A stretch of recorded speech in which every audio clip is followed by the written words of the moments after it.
showers. This forecast is sponsored by Mid-South Lumber, the best little lumber yard in Panama City. Thank you for tuning into ESPN Northwest Florida. Rely on it. With over 65 years of combined experience, Instant Replay Sports Cards is happy to help you take your collection to the next level. They carry all the new hobby boxes, signed memorabilia, and supplies. New and vintage cards and Pokemon. They sell and trade cards and are always looking to buy. They're an authorized source for Topps, Panini, Upper Deck, and Leaf cards. Instant Replay Sports Cards is open 7 days a week at 752 West 23rd Street, down from Academy Sports. It can always be reached at InstantReplaySportsCards.com. The Women's Civic Club of Panama City Beach is celebrating 60 years of caring and sharing in our community with the Diamond Jubilee Gala Dance and Charity Auction. Come out, mingle with friends, dance to great music, bid on fun auctions, and support a worthy cause. The Diamond Jubilee Gala Dance and Charity Auction is Saturday, February 1st from 6 until 10 at the Boardwalk Beach Hotel and Convention Center, 9600 South Thomas Drive. For details, visit the Women's Civic Club, WCCPCB.org. Mid-South Lumber, where they treat you like family. Locally owned and serving the residents of Bay County for over 45 years. See Mid-South Lumber for all of your DIY projects, including windows, doors, siding, lumber, and millwork. Are you building a new home? Bring your contractor in to Mid-South Lumber and meet with a member of their sales team to discuss your framing, siding, windows, and doors. Mid-South Lumber, the biggest little lumber yard in Panama City. 717 West 11th Street. Discover Kia at Billbird Kia. The road is yours in 2025. Let Kia take you on New Year adventures and drive away today in a new 2025 Kia from Billbird Kia. Now offering 1.9% APR up to 60 months on the purchase of a new 2025 Kia Sportage. You'll get the perfect balance of comfort, safety, and technology. Billbird Kia is the home of the 20-year, 200,000-mile warranty. Stop by and see us today at 2435 East 15th Street or anytime at BillbirdKiaPanamaCity.com. We'll treat you like family and give you the peace of mind you can trust. Offer from Kia Finance America for the purchase of a new 2025 Kia Sportage with $1,748 per month per 1,000 finance and 60 months. Quality's limited, not to be combined with other finance offers. Not available on balloon financing. The 20-year, 200,000-mile warranty is a Billbird Kia warranty. See dealer for complete details. Offer for well-qualified buyers. Must take delivery from dealer stock through 2/3/25. Damage from wildfires is devastating and traumatic. After wildfires, dishonest contractors show up hoping to make a quick buck from your insurance claim. They'll promise anything if they can get you to sign a contract, collect your payment in advance, and ultimately do no work at all. Avoid being the victim of contractor fraud. Get estimates from at least 3 contractors. Check references, and remember, if you didn't request it, reject it. To report fraud, call us at 1-800-TEL-NICB. This is a public service message from the National Insurance Crime Bureau. Your home for Super Bowl 59. WGSX Lynn Haven, WVLQ Port St. Joe. Powered by Panama City Toyota, ESPN Northwest Florida. It's the next evolution of sports talk radio. The biggest stories and the biggest reactions. Now. And now we're taking... With the first pick. This is the last ball you got to bat. The Inside Drive. From college to the pros, interviews with the newsmakers, sports betting, your phone calls, and more. And now, The Inside Drive with Ryan Mulvey. Broadcasting from the Bill Kramer Chevrolet Buick GMC and Kramer Marine Outdoor Studios on ESPN Northwest Florida.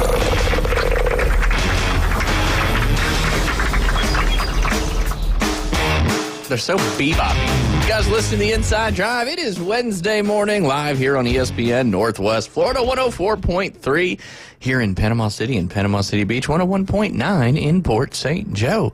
You can watch, like, listen, comment, subscribe, share, follow. If you do many of those things, we appreciate it very much. The more comments, the better. And you can always give us a call. Don't be scared. I mean, Jay's on here most days, and he, if he can do it, you can do it. 850-215-6290. Call or text. Just don't text while you're driving out there, as that is a little bit dangerous. Don't drive distracted.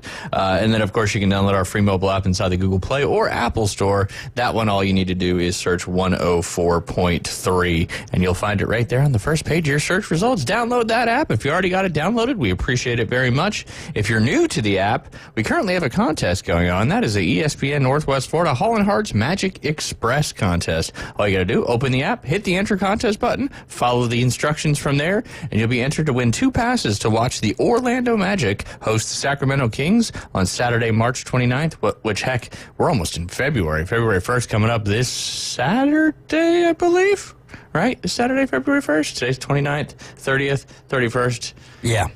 Man, just like that, February is about to be here. And if you want to enter this contest, you only have a few more days to do it. Yeah, well, we'll miss the first of the month coming up. But that's why okay. I played it. Yeah. We'll play it every day up until the first of the month. Little snippet of the Bone Thugs and Harmony there. But yes, you got a few more days to enter the contest. And if you enter, it's probably looking pretty good. But this time, you'll watch it from a suite there at the Kia Center, free food included during the game, and you'll be able to stay at a hotel there included in this ultimate road trip. PCB Hobby, Panama City Toyota, Holland Hearts, Fairfield Inn, Hampton Inn on Thomas Drive, and Home 2 Suites are who you have to thank for this awesome contest. All you got to do is open up that app, enter the contest, and you'll have a pretty good shot, as it'll be here before we know it. Really 2 months away at this point. Yeah, it's 29th. Yeah, there you go. March 29th.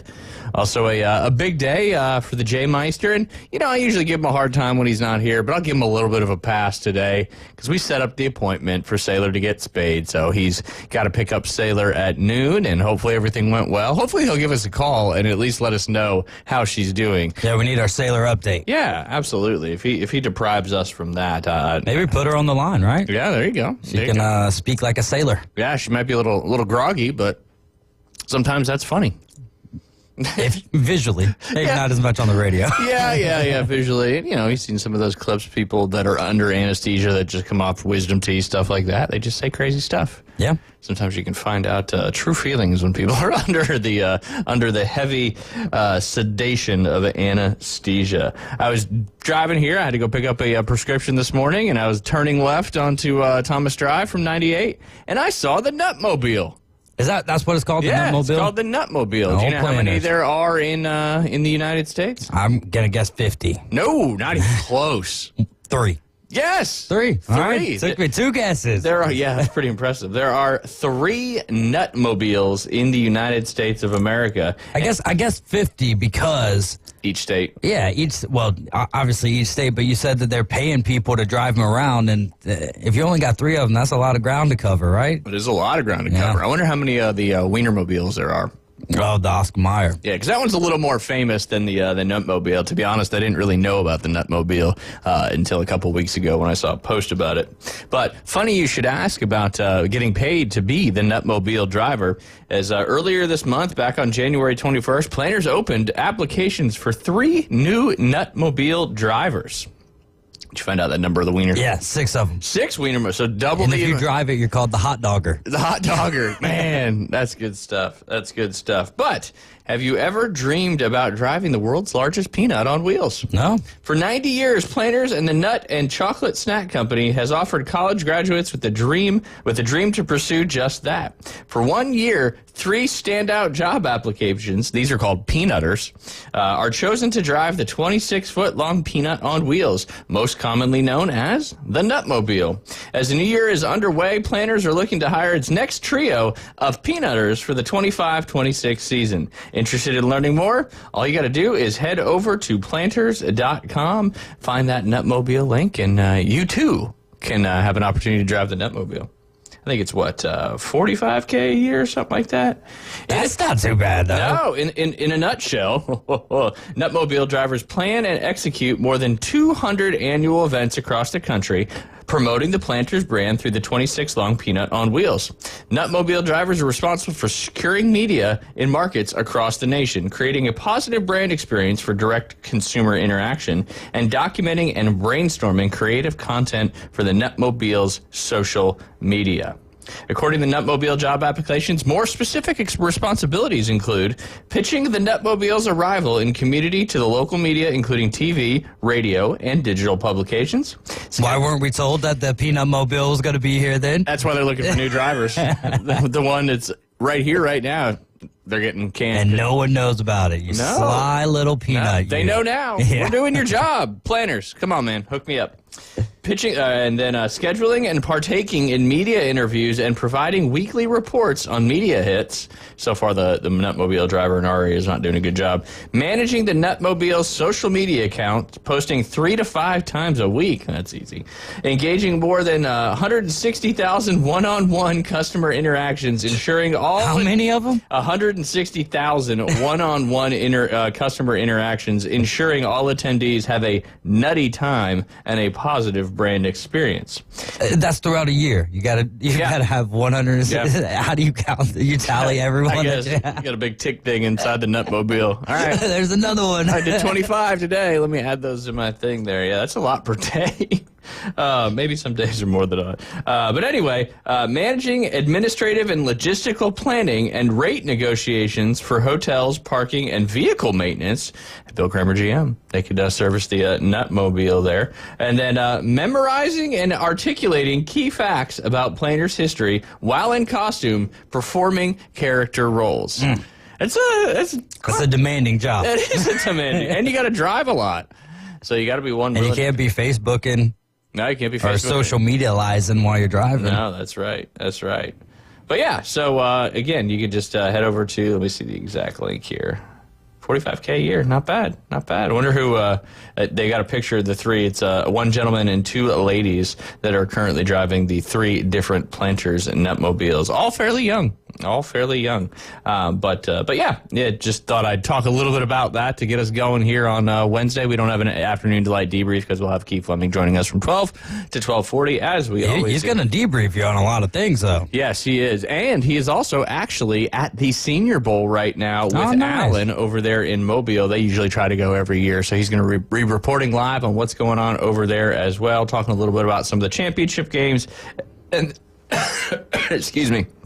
And then a really cool experience he had at WWE, or is it WCW? WWE. WWE's Raw this past Monday night. Up WCW. there. I've been watching that McMahon documentary, and WCW has been going for a while. Gotcha. That's probably why I had that one in my head. Vince bought it for $2.5 million. $2.5 million. And didn't he turn it into like some ridiculous number after that? Well, yeah, because he basically just bought that, swallowed it up, and put it into the WWF universe at the time. That's right. Then there was a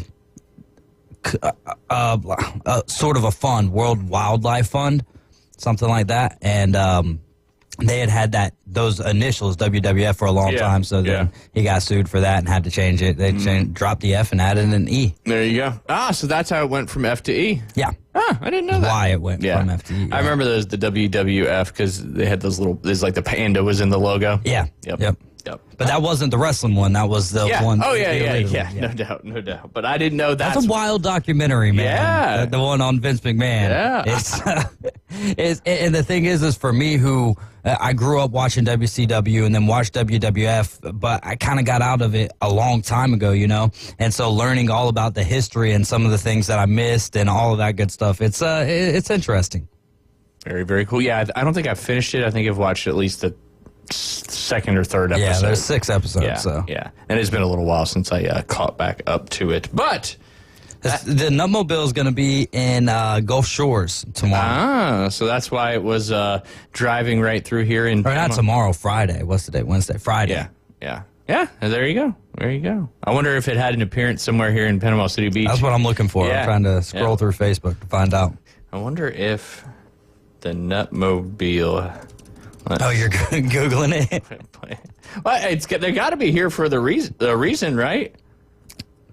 Yeah, or traveling through. Yeah, but they were heading east. All right, apply. It's just plantersnutmobile.com. Let's see, schedule. Here we go. Oh, man, I got the old error 404. The URL is not found. Whoever's in charge of their website's not doing a good job. Because we're trying to find out where you're going to be, planners. Maybe that's why they're hiring new people. But yeah. Oh, man, all their links are broken on their website. What about their application link? We do got a phone call. Okay, yeah. Who do we got out there? Maybe it's the Nutmobile. Hey, what's going on, guys? This is Gator Jamie. Hey, Gator Jamie. How are you, sir? I'm good. I just wanted to visually confirmed the presence of the Nutmobile headed north on 231. Oh, so it's gotten pretty far because I saw it maybe 25 minutes ago, going east on 98, heading towards the bridge. And it was kind of funny because we had seen this come across a week or so ago, and I sent the link to David and Jay, and boom, there, all of a sudden, the Nutmobile appeared right here in Panama City Beach. But maybe that's the real-life algorithms. We talked about it, so it appeared in real life. A little different thing. Yeah, it happened. It's in the installation. Yeah. Yeah, exactly. But, yeah, the Nutmobile jobs are open for the 25-26 season. I wonder if you get a Yeah, that sounds like a tough gig. It really did have a lot more responsibilities than I thought. I wonder how that compares against the old Wienermobile responsibilities. Because, obviously, that's a pretty famous one. I didn't even know there was a Peanutmobile until a couple weeks ago. We need a mobile not named after some genitalia. Yeah, it's kind of ironic that that's the two that are out there are the Nutmobile and the Wienermobile. Yeah, you combine the two and you got the whole package. I was not even thinking of that. Gator Jamie, thanks for putting my mind in the gutter there, bud. Well, that's usually where we are here on the show. I could do that for you. Y'all have a good one. Yeah, we appreciate you, Jamie. So there you go. It's heading north that was on hilarious. 231. Oh, goodness gracious. But yeah, no, it's an opportunity. Why not? You're out of college, first job, you just want to drive. You get bored, right? You got to have a co-pilot. Are you allowed to have it? I don't know. That's a good question. You could just pick people up, like be on Tinder and ride with me. 160,000 people. Ride with me to the next town and then find your way back. Yep. Just we'll hook up with the Wienermobile and we can you can head on back to wherever we just came from. But, I want to talk about, we talked about the high school or the middle school games that were coming up yesterday, and I want to talk about some of the score recaps from those games. We will start. I don't have all of them because they all haven't been updated. I sent a few text messages this morning, haven't gotten a response yet. But on the girls' soccer side, I do have all of the results. Breakfast Point Academy beat Tyndall Academy 4-0. University Academy, this was a rematch of the championship game last year. Had to play Bayhaven in the first game of the season on a nice free kick goal, little indirect kick. Ziana had a great upper 90 from a free kick from about, let's call it 25 yards early in the game, and University was able to play some good defense and hold on through the rest of that game to win that one 1-0. I do have to talk about a funny moment that happened in the game. If you've seen it on my social media or my wife's social media, my daughter, who I'm very proud of for just bouncing right back up after this, she got hit in the face kind of in consecutive order there. It's actually a really funny video. And she did good. She bounced right back up. But Cheney on our team has got one of the strongest legs in Bay County, and that's the second shot that hit her right there in the face. So proud of her for bouncing right back up. Proud of University Academy for getting a dub. Yeah, that was a pretty funny video. Yes, Beth just sent me a text, and she has submitted it to AFV. Oh, there we go. So I've submitted a video a long time ago of Liam saying something funny about a bull, and never heard anything back. But maybe this one will get some attention. There you go. That I was watching that show the other day. It's actually gotten a little bit better because of the ease of which it is now to take videos and send them in. Yeah, back in the day, you had to put that thing on a VHS. Yeah, you had to have the big old camcorder on your shoulder, and you had to record it, and then now, I'm sure they get a lot of submissions nowadays. But yeah, you just go to their website, upload a file, boom, you're good to go. Good to go. But yeah, other scores in the girls' soccer, the opening game of the 25 season. Surfside, Mercy ruled Jinx 8-0. Palm Bay beat Merritt Brown 3-0, and Mowat beat North Bayhaven 3-0 as well. Got some more games coming up this Thursday as well, including the first ever girls' soccer game being hosted at University Academy. On the boys' basketball side, I know Jay sent us the score for that one. What was that one? The Bozeman and Rutherford game at Rutherford. Rutherford won that one 36-14 over Bozeman. In a close game, North Bayhaven beat Mowat 25-23. the big game that we had Coach Olds and Chris Fall in the studio on Monday. They were previewing that Jinx Surfside game. Jinx won that one 40-21. Bayhaven took down University Academy 50-15, and then I don't have the score here on the website from BPA and Merritt Brown. Just guessing, BPA probably won that one. But what leads you to that assumption? Well, I know a lot about the girls basketball side, so if it coincides with the skill level of the basketball teams on the girls, which typically it kind of follows suit a little bit. That's how it would have went in girls. But it could be anything. Basketball's 5-on-5. You got a couple of really good players, and they can take over and make some stuff happen. Again, they've got several games coming up on Thursday as well, including the first ever home basketball game in general at University Academy, with the new gym being open there. So I know the school's doing a big pep rally today in the gym to get prepared for those historic moments there in the Jacob Fish Gymnasium. There you go. Speaking of them Fish boys. Man, how about them? They were firing last night. They were firing. Everybody's firing last night. Johnny boy got 2 tutties. Man, that one to end the game, going up top to get that. That was pretty good. Absolutely. We gotta get him more in that, because that's a good thing. It's a good thing. And then we tried to get G Money one, but we're gonna try to get him one on Thursday. I don't think the quarter route or the little. Yeah. Next time we're just going to stick him right in the middle and Garrett, just turn around and run laterally. Yeah. Because, you don't need to be moving like that. No. But he did get a catch. His goal was either a touchdown or 2 yards, and he got like 7. He got 7 of them. He did good. Like you said, all you got to do is just kind of wing that thing in there right in his gut and just hope it sticks. There you go. A lot of fun. That was a great grab. Great game last night. Yeah, a lot of fun. And there's some really good kids on that other team as well. Could sling it. Quarterback could sling it. They had 2 players that were fast and had good hands, and man, that one kid he got the wind knocked out of him, but full effort on that play, and kudos to him. And then of course he bounced right back up. If you've never had the wind knocked out of you, it's a scary feeling, because like you can't get your breath, and you're like, what's happening? And the first time that it happens to you is, oh my gosh, you don't know what to think. And so that was his first time getting the wind knocked out of him, and then you have everyone kind of gasping like, oh, is he okay? Because there was some people who said exactly. So kudos to him for bouncing right back up. But I've had the wind knocked out of me a lot of times. I've only had it once, and I remember that moment. That's for sure. It'll stick with you. That's for sure. No, and I was by myself, and I had no idea what was going on. I was riding my bike, and I went over like a little sidewalk jump, because there was a root that lifted it up, and the handlebars turned, and I went over it, and the handlebar just went right into my chest. Oh, yeah. And then I fell off, and I was just, what is happening? What is happening? But you can't even say what is happening. No, you can't. You got nothing. But surprisingly, as a hockey player, it just more my head than anything else. There you go. That's good. Which is always really positive. But hopefully Jay will give us a call a little bit later on. Let us know how Sailor's doing. I know he brought her in this morning, and he's picking her up at noon. So hopefully all is well. And Dr. Carson Tierney did a great job, and I wonder if he got the knife or the laser. Hopefully we never have to talk about Sailor being pregnant then. Yeah. Because that would have been nice, though, to get some old golden retriever puppies. Yep. And we are trying to find, the post never got approved. So I'm just going to have, they're message the admin or something. Have Beth message the... They clearly don't want it out there, I guess, because they usually approve stuff pretty quick. But that's not going to stop me from putting it on my page.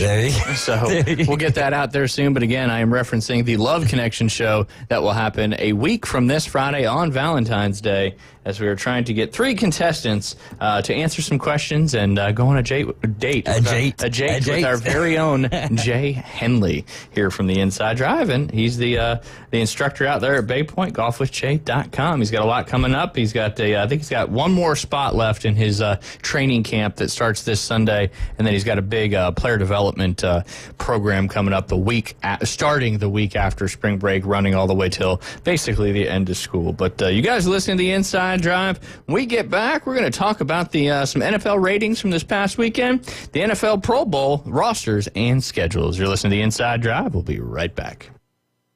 Weather in the Panhandle never stops. return to 104.3 ESPN Northwest Florida. This is Joanna with your latest forecast. Up to the minute weather reports all day long. A chance of thunderstorms and moderate rain. In-depth storm coverage. Winter Storm Enzo. And breaking weather as it happens. Hurricane Helene. ESPN Northwest Florida. We do have a tropical storm warning. Rely on it. This is Joanna with ESPN Northwest Florida with your Wednesday's weather.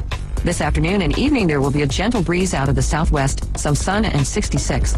A mixture of slight fog and partly cloudy skies tonight, a bit colder at 55.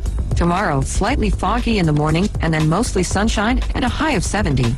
The same at 70 Friday, and we'll have some sun and light showers. This forecast is sponsored by Mid-South Lumber, the best little lumber yard in Panama City. Thank you for tuning into ESPN Northwest Florida. Rely on it. Are you looking for a place to take a leak? Do you have a truck, tractor, or other hydraulic equipment leaking or not performing as it should? At Reliable Hydraulic Solutions, we can get you back to work. Do you have a busted or leaking hose? Hydraulic cylinder or pump needing repair? If competitive pricing and a quick turnaround are what matter to your business, come see us at Reliable Hydraulic Solutions. Or you can give us a call at 850-326-3000. Reliable Hydraulic Solutions, 6840 Highway 77 in Southport. The best place in town to take a leak.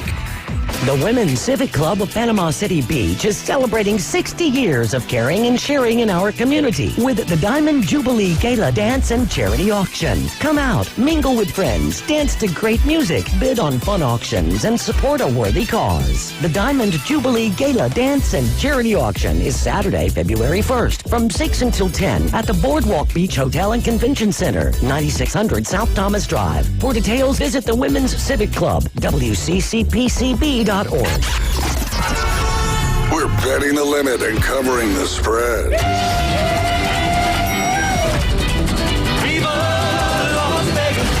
The Inside Drive with Ryan and Jay. Live from the Bill Kramer Chevrolet Buick GMC and Kramer Marine and Outdoor Studios. Thank you. Nice to be in Vegas. On ESPN Northwest Florida. And welcome back. You're listening to the Inside Drive live here on ESPN Northwest Florida. Your home for Auburn Tiger basketball. If you're looking to watch some great basketball tonight, tip-off right after the afternoon underdogs as Auburn is traveling over there to, or they're probably over there already, but they're going to face LSU in Baton Rouge to keep their undefeated SEC streak alive, continuing to be the unanimous #1 team in the country. Again, that tip-off will be right after the afternoon underdogs coming up at 6 p.m. And then this Saturday, little matinee basketball, another road game. They're staying over there to the west side of the SEC. Well, now we've got teams really far over there as well. But Auburn will be taking on the Rebels of Ole Miss. Coverage will start at 12:30 for that. Tip-off 1 p.m. So 2 games right here on ESPN Northwest Florida this week for your Auburn Tigers. And then the following week, I know that Saturday is a huge one against number 5 ranked Florida, who's been knocking off top teams left and right. So some big games coming up right here on ESPN Northwest Florida. But as always, we are your home for Auburn Tiger basketball. Next Tuesday, we'll have Brad Law back on with us as he does bi-weekly, and a lot of excitement to talk about, and hopefully that'll bleed into the football season as well. As Hugh Freeze and his staff have done a fantastic job, not only recruiting, but working that transfer portal as well. And I truly feel, not just because I'm an Auburn fan, but that the football team in Auburn is going to be a lot better next year than they've been in quite some time. So looking forward to that as well. Coming up this weekend, we still have football going on, but not your traditional football. We got the Pro Bowl games coming up, and that'll start this Thursday, actually. And the Thursday is going to start with the skills competition. That's the Thursday Skills Show. That's going to include the QB passing test, where QBs try to hit various targets worth different point values, and their time is dictated by their teammate trivia performance, which is an interesting little tidbit there that they're doing. And then they got the Snickers satisfying catches. Wide receivers, tight end, and quarterbacks are put through a timed catching obstacle course. And then there's also a relay race where players will compete in a relay race and swap out the track baton for an NFL football. All those contests are worth 3 points for the respective conference. And then they got the Helmet Harmony. That's a new one. Reminds me a little bit about the marriage show. But this game tests players' knowledge of their teammates. first. And I think a couple of these are new. I know dodgeball is not, but I think the helmet harmony and then the big spike is where linemen look to spike footballs onto a machine that measures power and impact. That's worth 3 points as well.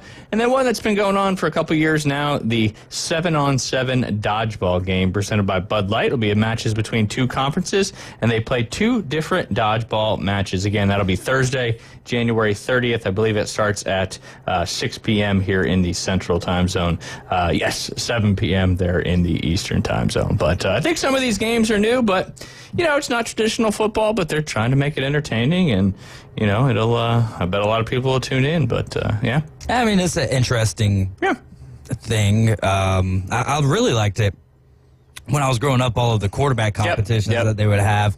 So they have some cool games, and having, I think they got one competition where linemen are kicking and stuff like that. So it's fun to watch, but I don't get too invested in it. I do like the aspect that you, as a team, you gain points, and then that counts towards your flag football score. Yeah. So and then you kind of start. It's not like the games are irrelevant. Yeah, it's true. It all adds up and it all matters. All those games are worth 3 points. And, of course, like David just said, culminating on Sunday, February 2nd, will be a 7-on-7 flag football game. In addition to a couple more skills competitions, they'll have the head-to-head 2v2 game of Madden between the conferences, the perfect punt, punters and non-punters to compete to punt footballs into 6 large cups.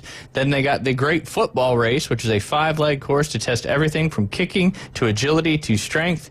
And then the Tug of War, which has been going on for a couple years now between the two conferences. And then, like David said, last but not least, the 7-on-7 flag football game with 4 12-minute quarters, and scoring points will account to where those NFC and AFC teams left off after the skills competition. That Sunday stuff gets started, I believe, at 2 p.m. Eastern time. So no NFL football traditionally on today, but, the flag football game will be coming up at, it'll be the end of that over there in Orlando. And I know we have one of Aaron's customers will be heading down there to watch that from the 50-yard line. So, there might be some other people traveling from up here, too, down the Pro Bowl. Pro Bowl, obviously, it's all about fun. But, from a fan standpoint, if your players are there, I mean, the Pro Bowl is a lot of opportunity to get up close and personal and interact with a lot of these guys, whereas in normal NFL games, that's certainly kind of tough to do unless you got some kind of field pass or something like that, which are extremely expensive or very hard to come by. Again, that is your NFL Pro Bowl coming up this weekend. David, are you going to watch it? I'm going to watch the flag game. I won't be able to watch the skills on Thursday, but definitely I'll watch the flag game because they seem to really try in the flag game. And I also they try harder. Harder, yeah. I also like to see how difficult it is, for some of those guys to pull flags. Yeah. It's not easy. We've both played adult flag football. It's harder for me to pull one of the, Dynasty kids flags because they're down there. You got to go down there low to get it. But do you like this format of the Pro Bowl better than the former over there in Hawaii where they were basically just playing a game of touch football? I mean, there was times when I was growing up where it felt like they were playing a little bit harder, especially the Sean Taylor days. Oh, Sean, yeah. I mean, the flag football, I think it's better. It's still really any of the All-Star games. I think baseball is the one that I would say has the most. It's like a real game. Closer to a real game. Closer to a real game. But, they're still there to have fun. It's a break in a... And that's just like the world that we live in today, where a lot of these guys are more friends with each other than they are competitors. Back in the 60s and 70s, they literally hated each other. Yeah, so I think that's what, it's a different element. It's a different day that we live in. So kind of instead of trying to appreciate the competition, you appreciate kind of like the good reason to watch, or a good reason for people to watch TGLs, to see golfers in a more relaxed state. Yeah. And so same way with watching the All-Star games these days. No doubt. It's kind of that behind the curtain look a little bit. And you can relate to people a little bit more when you start to see them on a personal level more than just a sporting level. On the AFC side, obviously now the replacement guys are getting thrown in because there's several players that either aren't playing or obviously playing in the Super Bowl.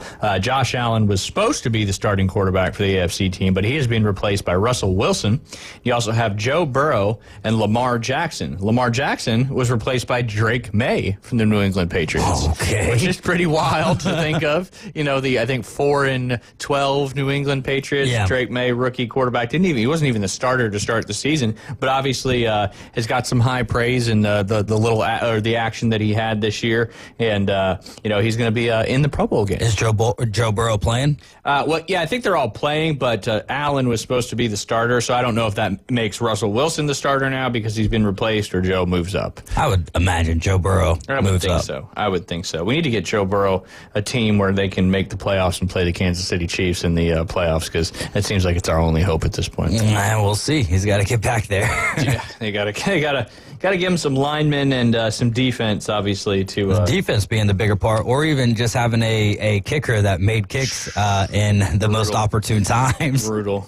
You got one job, but it's a very hard job. It's a very, very hard job. All right, on the running back side of things, he's not playing, but he was the starting running back, and that was Derrick Henry. He's being replaced by James Cook there from the Buffalo Bills. Joe Mixon and Jonathan Taylor round out the AFC running backs. And then fullback, there's not a whole ton of them in the league, but on the Baltimore Ravens, that's Patrick Ricard. He's the fullback on the AFC team. Wide receiver, your two starters are Jamar Chase and Jerry Jeudy, followed by Nico Collins, Zay Flowers, who was replaced by Brian Thomas Jr. Are these Bills and Ravens guys replaced because they're basically opting out, or did they have a chance to go to the Super Bowl? No, that's not how it goes. Okay, if you're not in the Super Bowl, if you're in the Super Bowl, that's understandable. So these guys are just opting out. They're essentially opting out, or they're dealing with injuries and they just don't. But I would imagine more or less of it, their injury wouldn't prevent them from playing flag football or from being a part of the skill games. But it's kind of like bowl games where certain players just don't feel like, that's not worth my time. I don't play football to play in the Pro Bowl, which that's to some extent, for the fans. That's what I was going to say, is that to some extent, but here's the difference for me. If they're not playing in the events, but they still show up then all right, it is what it is, because I don't need to see you play flag football. But if you're there for the fans, then all good. Yeah. Well, hopefully. Unless you're really injured and you can't be there. That's fair, because you can't physically play.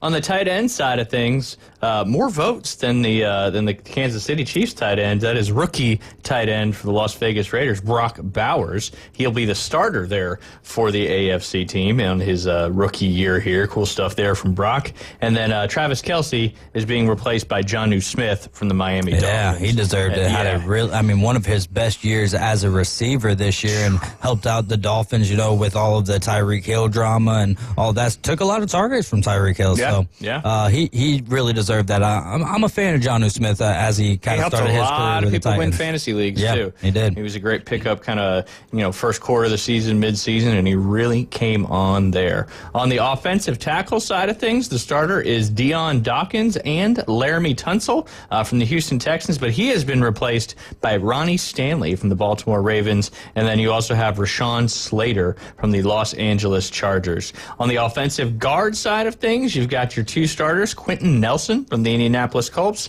and then Joe Thuney from the Kansas City Chiefs, who's being replaced by Joel Bitonio from the Cleveland Browns. And then you also have Trey Smith from the Kansas City Chiefs, but he's being replaced by Isaac Seumalo from the Pittsburgh Steelers. So Chiefs obviously getting some good protection there for Patrick Mahomes. Two of their offensive guards are both on the Pro Bowl list. Now, I know they're voted for the fans, but still, you got to be good to be voted by the fans. On the center side of things, you've got Creed Humphreys from the Kansas City Chiefs, so three linemen there from the Kansas City Chiefs, but he is being replaced by Connor McGovern from the Buffalo Bills, and the second center is Tyler Linderbaum from the Baltimore Ravens. On the defensive side of things, let's have a guess who one of the starters is for defensive end on the AFC side in the Pro Bowl.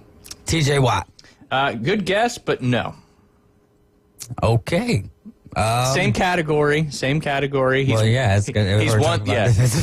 DPOY before. Mason Rudolph is not a fan of him. Oh, okay. Myles Garrett. Yeah, he had a great year. Myles Garrett from the Cleveland Browns and Trey Hendrickson for the Cincinnati Bengals, who I believe led the league in sacks, if I'm not mistaken. I know they had, I think he was the one, they had multiple players leading stats on the offensive side, and I think Trey Hendrickson was near the top when it came to sacks as well. And then Max Crosby is the other defensive end. He's not a starter, but he's also being replaced by Danielle Hunter from the Houston Texans. Angeles. Danielle Hunter. Danielle. I used to say Danielle for a long I knew time. that too. But yeah, no TJ Watt. Nolan Smith. Oh, that's sacks per game, actually. SPG. Yeah. As opposed to an SMG. Interior lineman, you got Cameron Hayward from the Pittsburgh Steelers. He is your starter. Also, of course, Chris Jones. He's a starter as well. He's been replaced by Quinnen Williams from the New York Jets. And then Ndabde Matabuke from the Baltimore Ravens. He is your third interior lineman on the defensive side. Outside linebacker, one of the best in the... Oh, no, here we go. TJ Watt's in this one. He's a linebacker. Nick Bonito from the Denver Broncos is a starter. TJ Watt from the Pittsburgh Steelers. He's being replaced by Kyle Van Noy from the Baltimore Ravens. And then the third outside linebacker is Khalil Mack from the Los Angeles Chargers. He's being replaced by his Charger teammate, Joey Bosa. Inside middle linebacker, you got Trey Hendrickson did lead the league in sacks, too, at 17.5. And next was Myles Garrett with 14. Yeah, there you go. But the defense, it's not just one player, unfortunately. So that secondary, not only your corners, but your safeties as well, got torched during most of the season. But, hey, you got Hendricks around. I think he's around for a little while. I think he's on a multi-year contract there with them. But interior middle linebacker, one of the best in the league. He was fantastic in college as well for the Baltimore Ravens, Roquan Smith. And then from the Indianapolis Colts, Zaire Franklin. On the quarterback side of things, you've got Derek Stingley Jr. from the Houston Texans, Patrick Surtain II from the Denver Broncos, Marlon Humphrey from the Baltimore Ravens, and Denzel Ward from the Cleveland Browns, with Stingley and Surtain, your two starters. Whew, that'd be... LSU, Alabama. I can't remember where Denzel Ward went. But a lot of SEC names in there. And then free safety, you got one of them. He's from the Pittsburgh Steelers, and I believe another Alabama Crimson Tide in Minka Fitzpatrick. Yeah, Minka. Yes, sir. So that's a 3 out of the 5 defensive backs, sir. Yeah. Well, and then strong safety, you got Kyle Hamilton. He's from the Baltimore Ravens. He's your starter. And then Derwin James from the Los Angeles Chargers. Florida State and Notre Dame right there. Yeah. Absolutely. Interesting backfield. That's going to be fun for the flag football game. And seeing some of those guys, you'll probably see them play a little receiver as well, so that'll be fun. Yeah, absolutely. And on the special teams, which is, I guess they get them nominated, Ross Mataskic from the Jacksonville Jaguars is the long snapper, and his punter that he snaps to, Logan Cook, also in the Pro Bowl, and then place kicker, naturally, Chris Boswell from the Pittsburgh Steelers, who had a fantastic year, outscoring most people in fantasy this particular year. Return specialist from the Denver Broncos, Marvin Mims Jr. And then you've also got another special teamer, Brendan Scholler from the New England Patriots, who was replaced by Miles Killebrew from the Pittsburgh Steelers. That rounds out your AFC side of your Pro Bowl team there for the NFL. When we get back from break, I know we got another minute or two, but when we get back from break, we'll dive into that NFC roster side as well. But there is, I'll hit this real quick. We got the preseason college baseball. I know we haven't talked about college baseball in a long time, but we're pretty much on the cusp of it at this point, which is pretty exciting because college baseball is a lot more accessible nowadays to watch with ESPN Plus. You pretty much can watch most teams if you have a team that you want to root for. Little or big, it doesn't matter. A lot of them are right there on ESPN Plus. But your preseason top 25 rankings starts with 4 SEC teams in the top 4. It starts with the Texas A&M Aggies, followed by the LSU Tigers, the Tennessee Volunteers, and the Arkansas Razorbacks rounding out your top 4.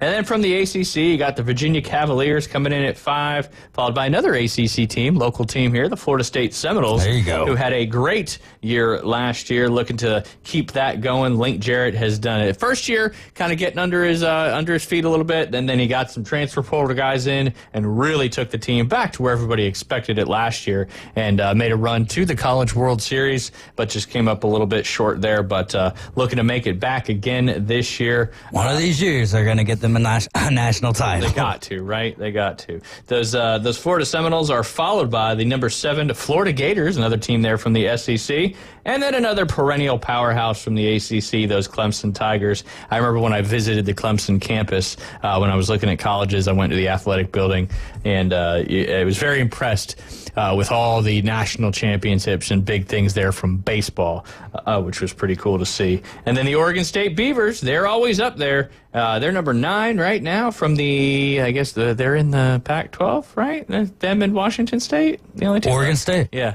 Those are the two Pac-12 teams. All right, and then number 10. Pac-2 teams. But they'll be merging with the Mountain West, some of the teams of the Mountain West coming up soon. Because they got to get to, 8 teams to have an official believe conference? so. Yeah. And then number 10 is the Duke Blue Devils, another ACC team there. So a lot of SEC, ACC in the top 10.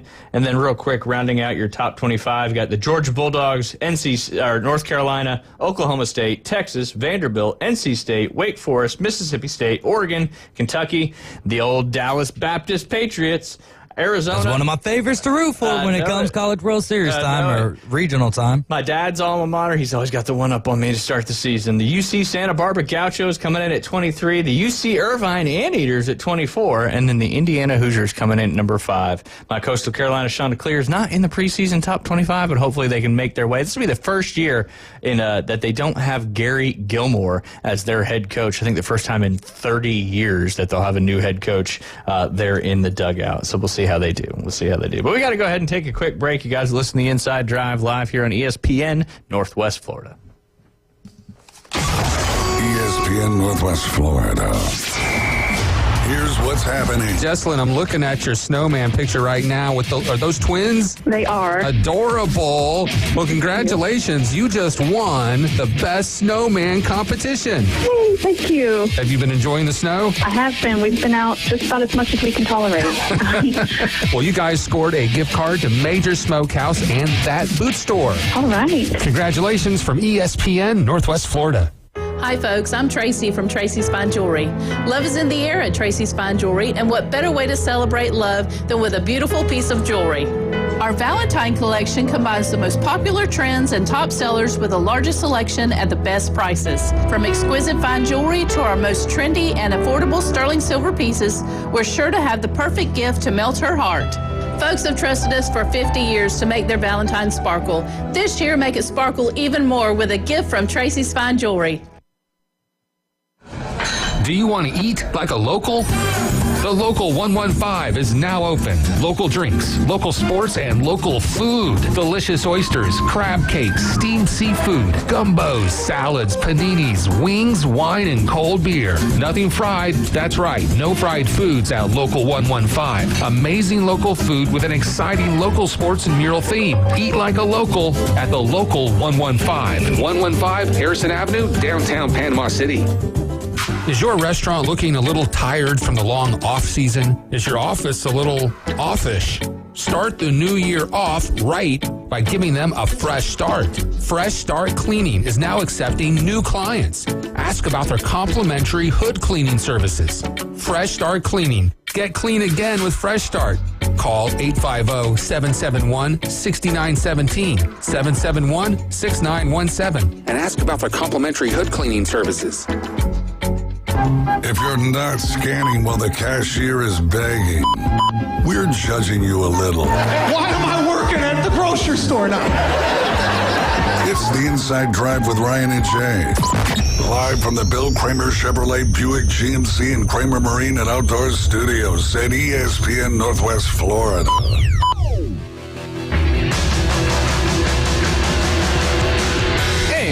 Welcome back. You're listening to the Inside Drive live here on ESPN Northwest Florida. We'll be talking about the Pro Bowl, but the big game, Super Bowl 59, coming up a week from Sunday, right here on ESPN Northwest Florida, the final game of the season to round out your 24-25 NFL year. Will it be the Chiefs? Will it be the Eagles? Well, no, probably about 8:30, 9 o'clock coming up in about a week and a half till the Super Bowl. And speaking of big-time games, the Chiefs-Bills game drew 57.7 million viewers, making it the most-watched AFC championship since 1988. And my page is unresponsive now. It was the Saints and somebody. Can't tell you who it was, but... well, what's the term? What are we looking for here? Who was in the 1988 AFC championship? AFC championship? And the Saints were, so they were an AFC team at that point in time? I think I remember the Saints. I just had it up, and then it's just spinning. 1988. I'll say, that's tough. I'll figure it out here. Maybe because were the Saints in the AFC, or did I just see that wrong?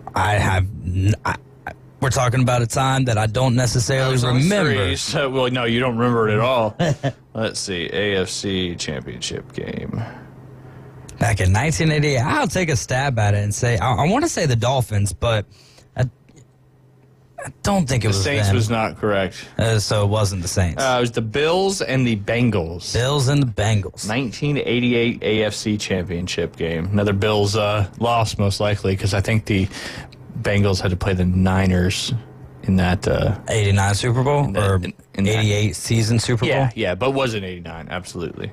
But yeah, it just goes to show that NFL, regards to the teams, certainly moves that needle. All right, let's jump into the NFC side of things for your official Pro Bowl rosters. I had it. There we go. I don't know why it's not the internet. It's just my pages keep wanting to be unresponsive. I don't know. It's because Jay's not here. Bill Belichick said that they should rename the Vince Lombardi Trophy to the Tom Brady Trophy. What do you think about that? I don't know. It's going to be close to the Patrick Mahomes Trophy if we keep going in the direction that we're going. I think you keep it the way it is, man. Vince Lombardi. There's you can create an award. What's the name of the Super Bowl MVP trophy? Is there a name for that one? You could name that one after Tom Brady. Yeah, absolutely. I mean, for crying out loud. But then again, by the time it's all said and done, Patrick Mahomes is going to have maybe 2 more Super Bowl MVPs than what Tom Brady did if things continue on the trend that they're on right now. No doubt. Did you see Bill Belichick got the turf field at they're going back to grass. Going back Keenan. to grass. Yeah. Yep. And it just goes to show you. Why do you think he's doing that? Player safety or just likes grass? Well, they had grass 2017 to 2019, I believe. And then they just switched over to then they turf. went back to turf. But, I mean, I think that if he feels... maybe it's a power move of just kind of showing, Guess what I can do? I can change the entire grass. If he feels like it's better if that's what they had at Foxborough, for their practice field, he's going to try to make everything as similar to the times that he did when winning with the Patriots. I'm sure of that. And also, maybe it's one of those things to the NFL where it's like, you see how y'all are complaining about 32 stadiums? Well, in just a month or two, I got it changed got it changed for a collegiate stadium. If we could do it at North Carolina, a basketball school, you could do it for the NFL squads. No doubt. Jumping into the NFC Pro Bowl roster, your starting quarterback, none other than the Detroit Lions starter Jared Goff, followed by rookie quarterback from the Washington Commanders, who's being replaced, Jaden Daniels, being replaced by Baker Mayfield from the Tampa Bay Buccaneers, and then your other quarterback, Sam Darnold from the Minnesota Vikings. Running back side of things, I think we all know who the number one is there, the starter who's obviously going to be replaced. That is Saquon Barkley, having one of the best running back years in the history of the NFL. He's being replaced by Atlanta Falcons running back Bijan Robinson. He also had Jahmyr Gibbs and Josh Jacobs. Jahmyr Gibbs from the Detroit Lions and Josh Jacobs from the Green Bay Packers. Look at that. He goes from the Raiders to the Packers. Boom, hits the Pro Bowl. So some of the Josh Jacobs, the Derrick Henry, the Saquon Barkley. There's a lot of running back movement. Aaron Jones over to the Vikings. Yep. And the running backs of Saquon being one of the biggest ones, right, from the Giants to the Eagles. Man. It kind of proved how important having a good running back is to your squad. Do you think that the success, obviously the narrative with running backs the last few years is you can't pay them these massive numbers because the injury risks are too high, but do you think the success that running backs had in showing how important running backs were to these NFL teams this past season will change kind of that pay that the running backs are getting?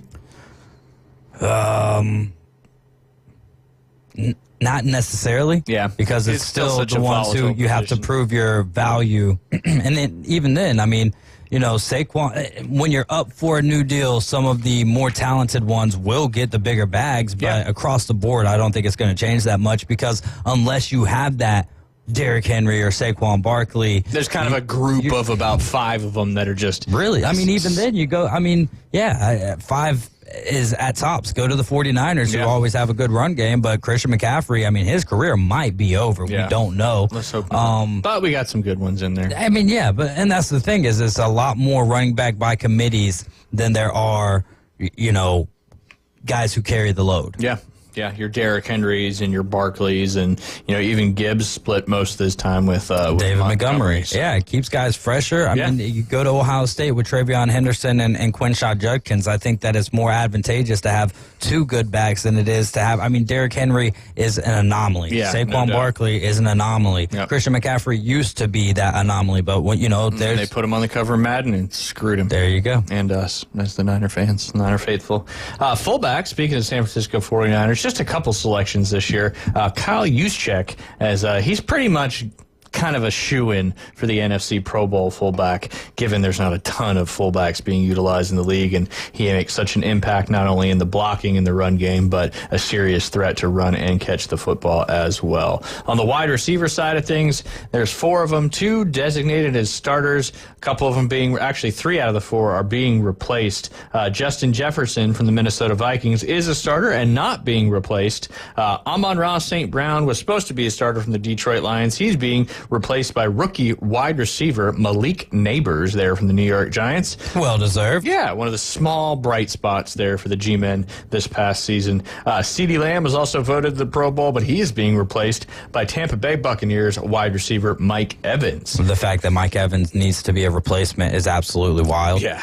The fact that he did not get the nod over, but it's tough. It's tough. Why did CeeDee Lamb deserve to be above Mike Evans? They had to put a Dallas Cowboys player in there. Okay, well, that's your reasoning, but that's, It's a terrible reason. It is, absolutely. Reason. Oh, man.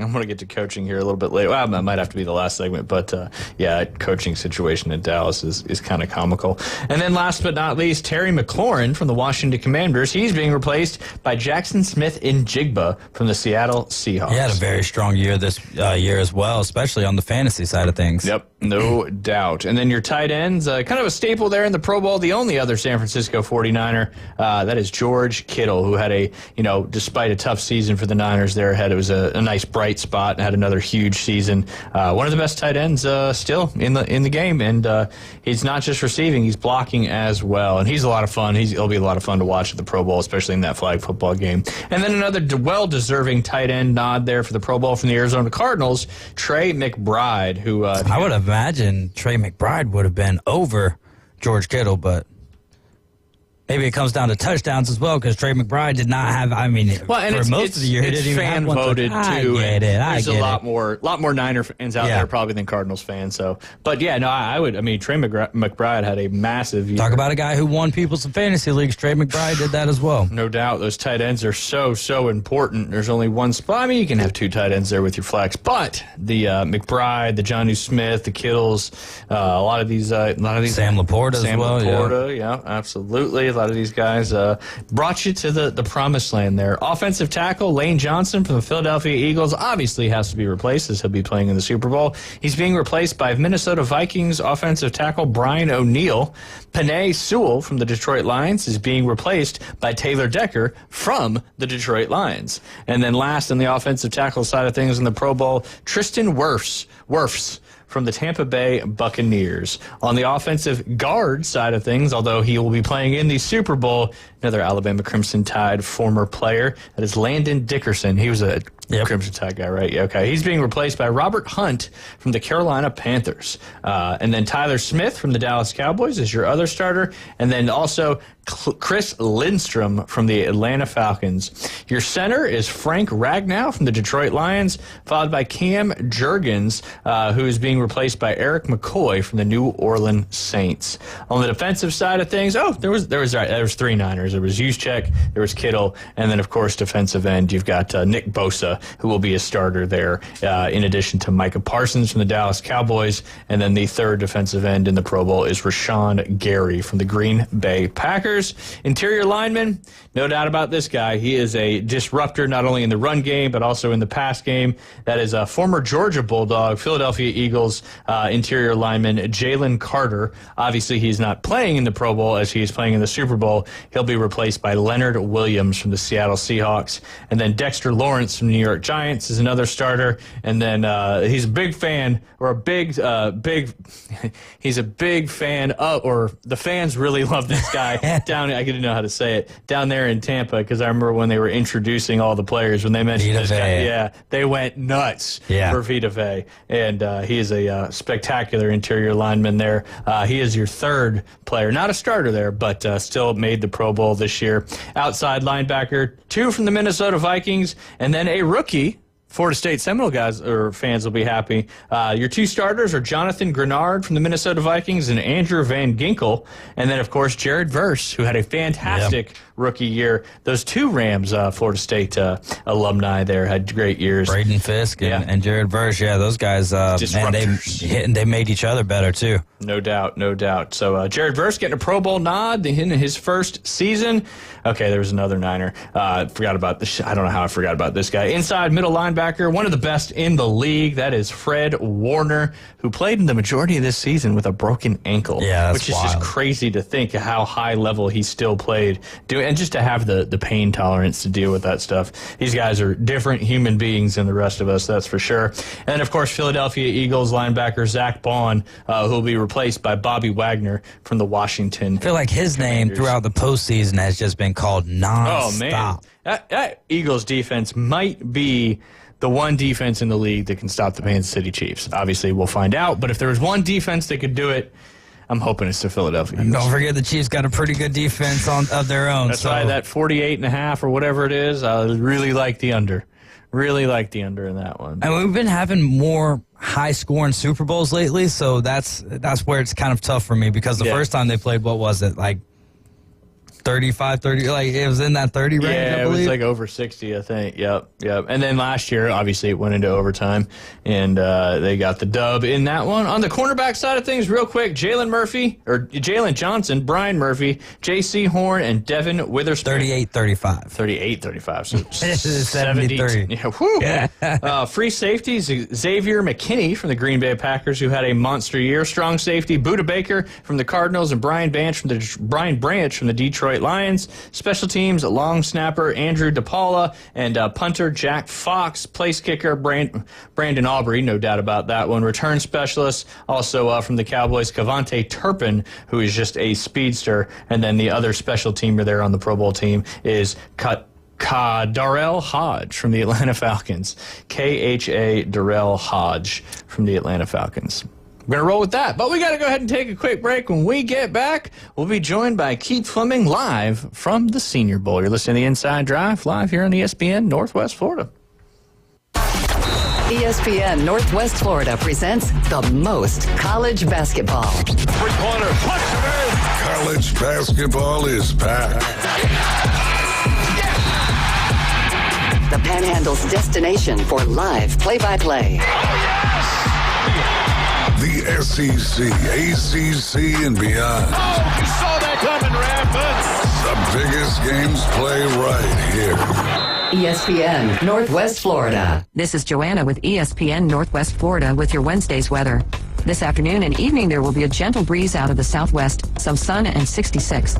A mixture of slight fog and partly cloudy skies tonight, a bit colder at 55. Tomorrow, slightly foggy in the morning and then mostly sunshine and a high of 70. The same at 70 Friday, and we'll have some sun and light showers. This forecast is sponsored by Mid-South Lumber, the best little lumber yard in Panama City. Thank you for tuning into ESPN Northwest Florida. Rely on it. Discover Kia at Bill Bird Kia. The road is yours in 2025. Let Kia take you on New Year adventures and drive away today in a new 2025 Kia from Bill Bird Kia. Now offering 1.9% APR up to 60 months on the purchase of a new 2025 Kia Sportage. You'll get the perfect balance of comfort, safety, and technology. Bill Bird Kia is the home of the 20-year, 200,000-mile warranty. Stop by and see Kias today at 2435 East 15th Street or anytime at BillbirdKiaPanamaCity.com. We'll treat you like family and give you the peace of mind you can trust. Offer from Kia Finance America for the purchase of a new 2025 Kia Sportage with $17.48 per month per 1,000 finance and 60 months. Qualities limited. Not to be combined with other finance offers. Not available on balloon financing. The 20-year, 200,000-mile warranty is a Bill Bird Kia warranty. See dealer for complete details. Offer for well-qualified buyers. Must take delivery from dealer stock through 2/3/25. Your home for Super Bowl 59. WGSX Lynn Haven, WVLQ Port St. Joe. Powered by Panama City Toyota. ESPN Northwest Florida. For the most complete NFL coverage. And let's face it, all the great NFL quarterbacks have had mustaches. It's the Inside Drive, live from the Bill Kramer Chevrolet Buick GMC and Kramer Marine and Outdoor Studios. Joe Namath, Jeff Hostetler, Jeff George, Randall Cunningham, Mark Malone, Colt McCoy, Burt Reynolds, the guy from Barney Miller, Mike Farrell from MASH. The list goes on and on. On ESPN Northwest Florida. And welcome back. Afternoon Delight. It is that time. It is 12 o'clock, high noon here in the Central Time Zone. You're listening to ESPN Northwest Florida. The Inside Drive, just Ryan and David today, as Jay should be picking up Sailor as we speak. Hopefully she's doing well and on the road to recovery. And But Jay followed the rules from Bob Barker. Get your pet spayed or neutered. It just took us, David Hayes, making a phone call a couple weeks ago to the new place right across the street. Didn't even have to go far to do it. And hopefully all went well, but we appreciate you tuning in. You can also watch and listen on Facebook, YouTube, and Twitch. Just search ESPN Northwest Florida. And, of course, you can download our free mobile app. Make sure you do it now. And if you already have, make sure you enter the ESPN Northwest Florida Holland Hearts Magic Express. An opportunity to win 2 passes to watch the Orlando Magic host the Kings on the 29th of March from a luxurious suite, as Jay Henley always says. You'll get some free food during the game. And this year, we're putting you up for the night. So you don't have to come back in the wee hours of the morning. You get to come back the next day. That'll be on one of those Holland Hearts beautiful buses getting you down. And I don't mean a bus like a school bus. I mean like a nice, like the prom bus you used to go on and that kind of stuff. But all you got to do is open the app up, click enter the contest, PCB Hobby, Panama City Toyota, Holland Hearts, Fairfield Inn, Hampton Inn on Thomas Drive, as well as Home 2 Suites, sponsoring the awesome Holland Hearts ESPN Northwest Florida Magic Express. Again, that contest ends this week on the 31st. So if you haven't entered and you want to, stop what you're doing and go ahead and do that right now. And speaking of great places, we got the our studio sponsor, Bill Kramer GM and Kramer Marine and Outdoor, right there at the corner of Frankfurt and 23rd Street. Drove by it twice today already, and lots of vehicles out there. They're looking shiny and beautiful. Hey, it's early, but hey, if you need a tax write-off, a big one this year, and you own your own business, 6,000 pounds or more, I think they got over 60 vehicles on the lot that qualify for that. So just go find one of those awesome salespeople over there at Bill Kramer GM.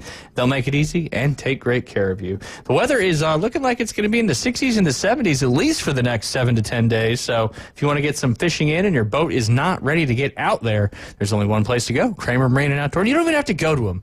They'll come to you with their mobile service right to your dock, get you back out on the water ASAP. They've got Yamaha Master Certified mechanics on staff. Even if it's just a new trolling mower, an accessory, or all the way up to a full repower, they'll get you back out on the water ASAP. And if you're looking for something new or used, they sell the family of CRI, that is Seaborn, Spider, Sundance, and Skeeter. You can check out all that new and used inventory at KramerMarineandOutdoor.com. All right, it's time. It's Wednesday. It's our 12 and he's actually in our time zone. So it's not 1 o'clock where he is. It is 12 o'clock as he is just down the road, just a quick trip down I-10 to get to Mobile, Alabama, and he is live at the Senior Bowl. Keith, how are you doing? I'm doing good, man. The weather is nice, which I've been just hating this cold weather. You guys know that. It's going to be like almost 70 degrees here. So, well, a week ago in Mobile, I think they got almost 10 inches of snow. So yeah, what a difference a week could make. Yeah. I don't think I'd have been here. Oh, that would have been a tough Senior Bowl, that's for sure. Something doesn't happen very often down this neck of the woods. But before we dive into talking about the conference championships and what's going on over there at the Senior Bowl, let's talk about a little bit what you did this past Monday night. Yeah, my wife wrapped up Wife of the Year. She had been really pushing. Monday Night Raw was going to be in Atlanta. For wrestling fans like myself, I'm sure you've noticed that since they've moved to Netflix, the average price of tickets has gone up considerably. It's just, I guess, a hotter item, whatever. And I was just thinking, we're driving over to Mobile Tuesday. It's already a long week. And I kept kind of pushing back, like maybe we'll do it next time. And she kept saying, no, we need to go, to the point where I talked Alan into it as well. And then about 2.5 hours into the show, she said, hey, are you cool with us staying afterwards? Cody Rhodes is going to take us backstage. And I went, say what? So it was definitely a big surprise. It was really cool. His manager met us, brought us backstage. I felt like, like that 8-year-old version of yourself where you're just kind of giddy and a little bit both excited and embarrassed, right, to just kind of be like, hey, can I get a picture, and blah, blah, blah, because Cody obviously was going to talk to us, but we saw Seth Rollins and CM Punk and Sami Zayn back there, and everybody was really nice. The biggest takeaway is just you kind of forget how big these guys are. Yeah. I mean, they're superstar athletes. I mean, that's true, but it's just like Alan, for instance, was with me, right? Alan is a giant human being. And, like, next to Cody Rhodes and CM Punk, he didn't look quite so big. And it was just really kind of shocking. It drove home the point of just, like, how big those guys are. CM Punk was extremely intimidating, which was funny because he's, like, my favorite wrestler ever. He's the guy that got me back into wrestling a little bit over a decade ago. And I was so nervous, asking him for a picture. I'm, like, fumbling with my phone, trying to take it, to the point where he literally grabbed the picture of my camera and did it himself. He's like, I'm not going to wait for this idiot to figure out how to use this phone, so I'll go ahead and do this for him. But just an unbelievable experience. Can't thank Cody Rhodes enough, who is just really one of the nicest guys in sports entertainment. I don't know if y'all are aware of all the stuff he does. It's the guy that has surprised people by being in their weddings that have asked just fans, and just doing a lot of cool stuff that, most people in his position are not, just going to go out of their way to do. He truly cares about the fans, and I'm really happy for him because he's going on almost a full year as WWE champion, which is obviously, like being the MVP or, most important guy in the NFL or the NBA. And he just seems to be a natural at this. And for you old heads, that is Dusty Rhodes' youngest son. So it's pretty cool. Dusty Rhodes was the American Dream. Cody Rhodes is the American Nightmare. There you go. Following in his father's footsteps. But very cool. I mean, Brittany just, what are you going to do, Keith? I mean, the only thing that made me feel better, and, we've talked about this before, that life is all about who you know, right? That's it. And I am such a snoozer, and just somebody that if I meet somebody that I know, like, hey, they have this hookup or whatever, I'm going to go for it. Like, that's just my personality. I can't help it. Yeah, and she was joking that it's usually me, right? That's like either getting this on the field or in the suite or getting to do these cool things. So she was very happy, as she said, to pay it back. But I'm like, there's a little bit of a difference, though, of like getting tickets to a suite or, getting to do these things and actually getting to go backstage at Raw. I mean, I got to walk through where the wrestlers, come through what they call the gorilla position, which is the last room before they go through the curtain and come out to the crowd. And just for a huge wrestling nerd like myself, I mean, I basically died and gone to heaven. So you're right. I'm already working on what can I do. The good news is her birthday and Christmas both just passed, so I've got a few months to our anniversary, which is coming up in April. Got some brainstorming. But needless to say, Brittany will get a little nicer anniversary gift than normal this year. Well deserved, nonetheless. But yeah, awesome stuff. It was cool to see the pictures. You can see it all over you guys' faces. Even Alan had a big old smile in that one picture. So cool. That was my favorite part by far. Was Alan was he's not like a huge wrestling fan. He used to follow it and stuff growing up, but the second Cody asked Alan if he wanted to hold the WWE Championship, Allen also turned into like that 8-year-old boy, right? Where like that's just, a real belt. Like the only way you're ever going to get to hold one of those is in what scenario you were, or you're an actual wrestler.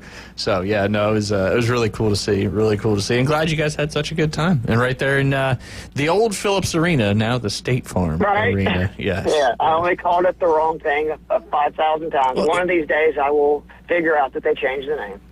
It's still the Phillips Arena to me too. I spent more time in that place when it was the Phillips Arena than now that I don't know how long it's been the State Farm Arena, but Phillips apparently not spending as much money on marketing anymore. Being one of those Japanese technology companies, as I'm looking at a Samsung TV right here in the studio. But yeah, Keith. So this is year number 3 for you and Allen, right? Back to back to back. Kind of been running with the Kansas City Chiefs as well, winning Super Bowls. To be over there at the Senior Bowl? Yeah, this is the 3rd year, and it's really kind of remarkable to see how much this event has changed in the 3 years I've been here. I mean, 3 years ago, the talent level of player here was more, mid to late round draft picks, maybe trying to up their draft stock, or even guys that would probably go undrafted trying to, make a name for themselves to where they would be a late round draft pick. There was nowhere near the media. I joked that like in the media section that we're out, there was like maybe 15, 20 people. Now there's like 200. And now you're seeing like top-notch players coming here. And we really saw that change last year when guys like Quentin Mitchell, Bo Nix, Michael Penix, Lab McConkey all really up their draft stock. And those guys were all going to be, probably day 1 or day 2 draft picks anyway. But I don't claim to be a scout or anything, but I would think you learn so much more from this, where they're actually practicing against other, talented players, and you have them in a team, setting where you can see how quickly they can understand how they interact with teammates, et cetera, than you would just at like the combine, right, where they're running around in shirts and shorts. So I think it makes sense that maybe a lot of these organizations are using this as more of an opportunity to really scout these players and even say the combine or their pro days. Yeah, no, absolutely. And Ramon, you don't have to just be a senior, right, to participate in the Senior Bowl. You can be, as long as you've declared and you're draft eligible, you can participate in the Senior Bowl. Is that correct?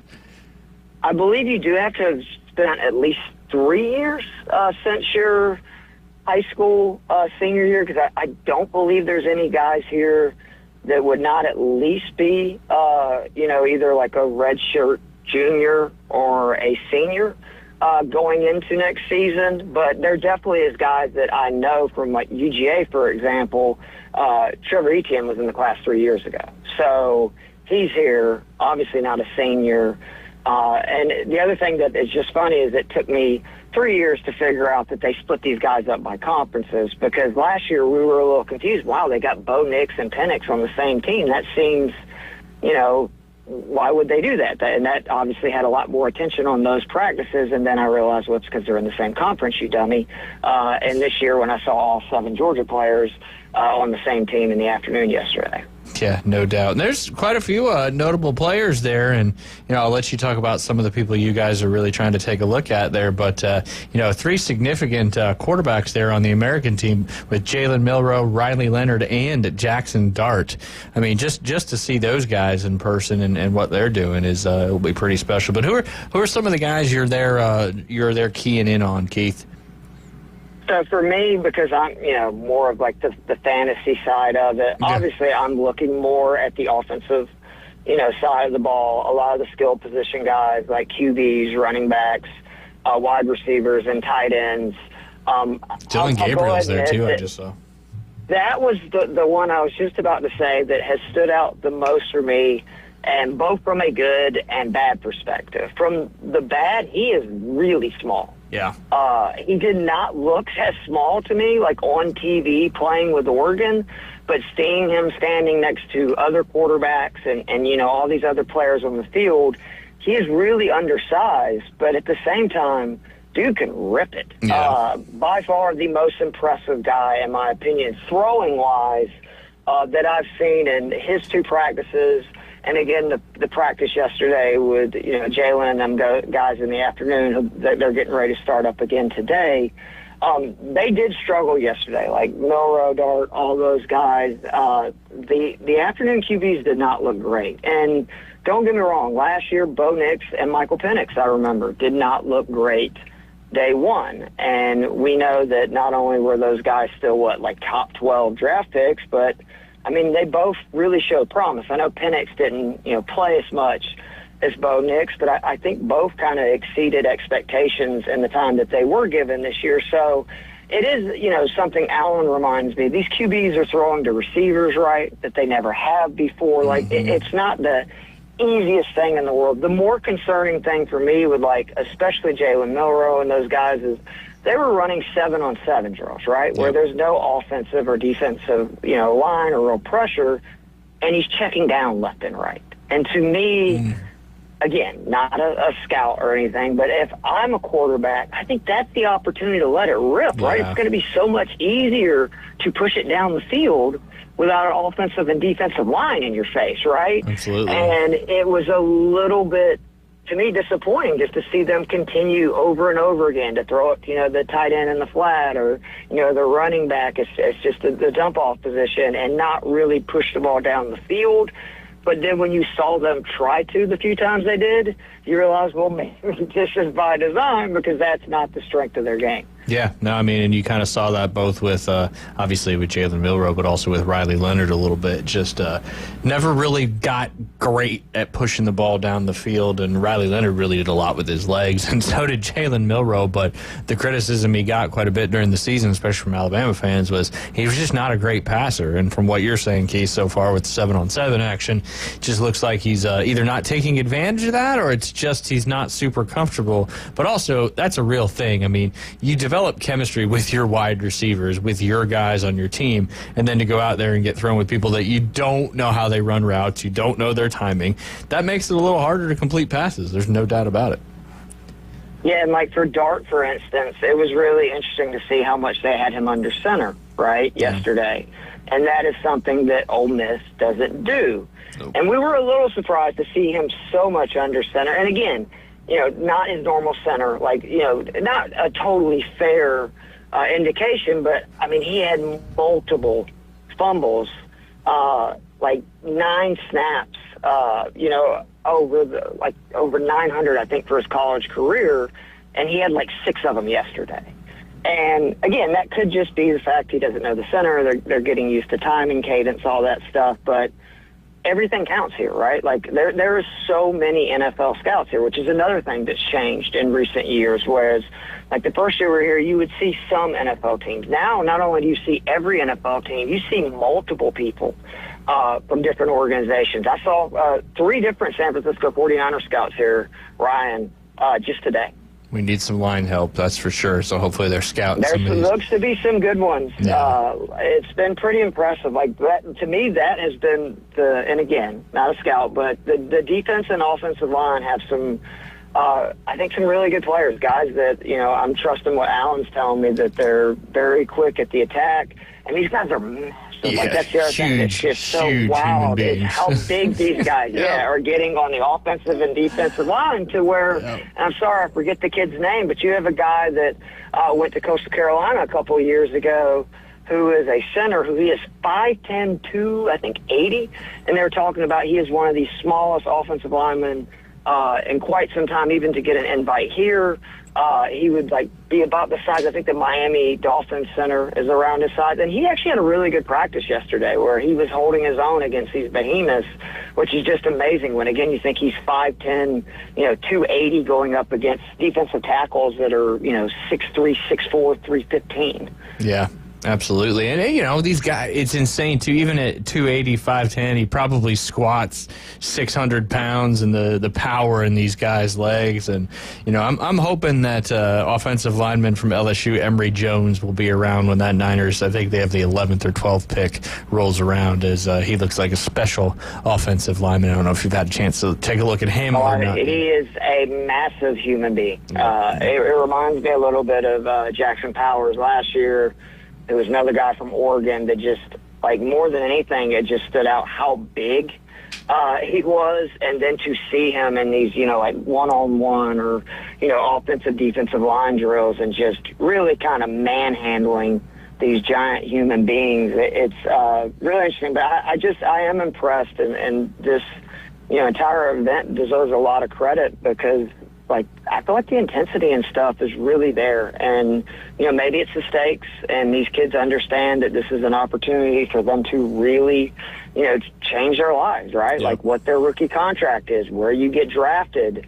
And, for instance, last year, Ladd, Jackson Powers, there was several, Quentin Mitchell, they played basically, they practiced the first 2 days, and then you noticed they were done. And, I don't think it takes a rocket scientist to figure out.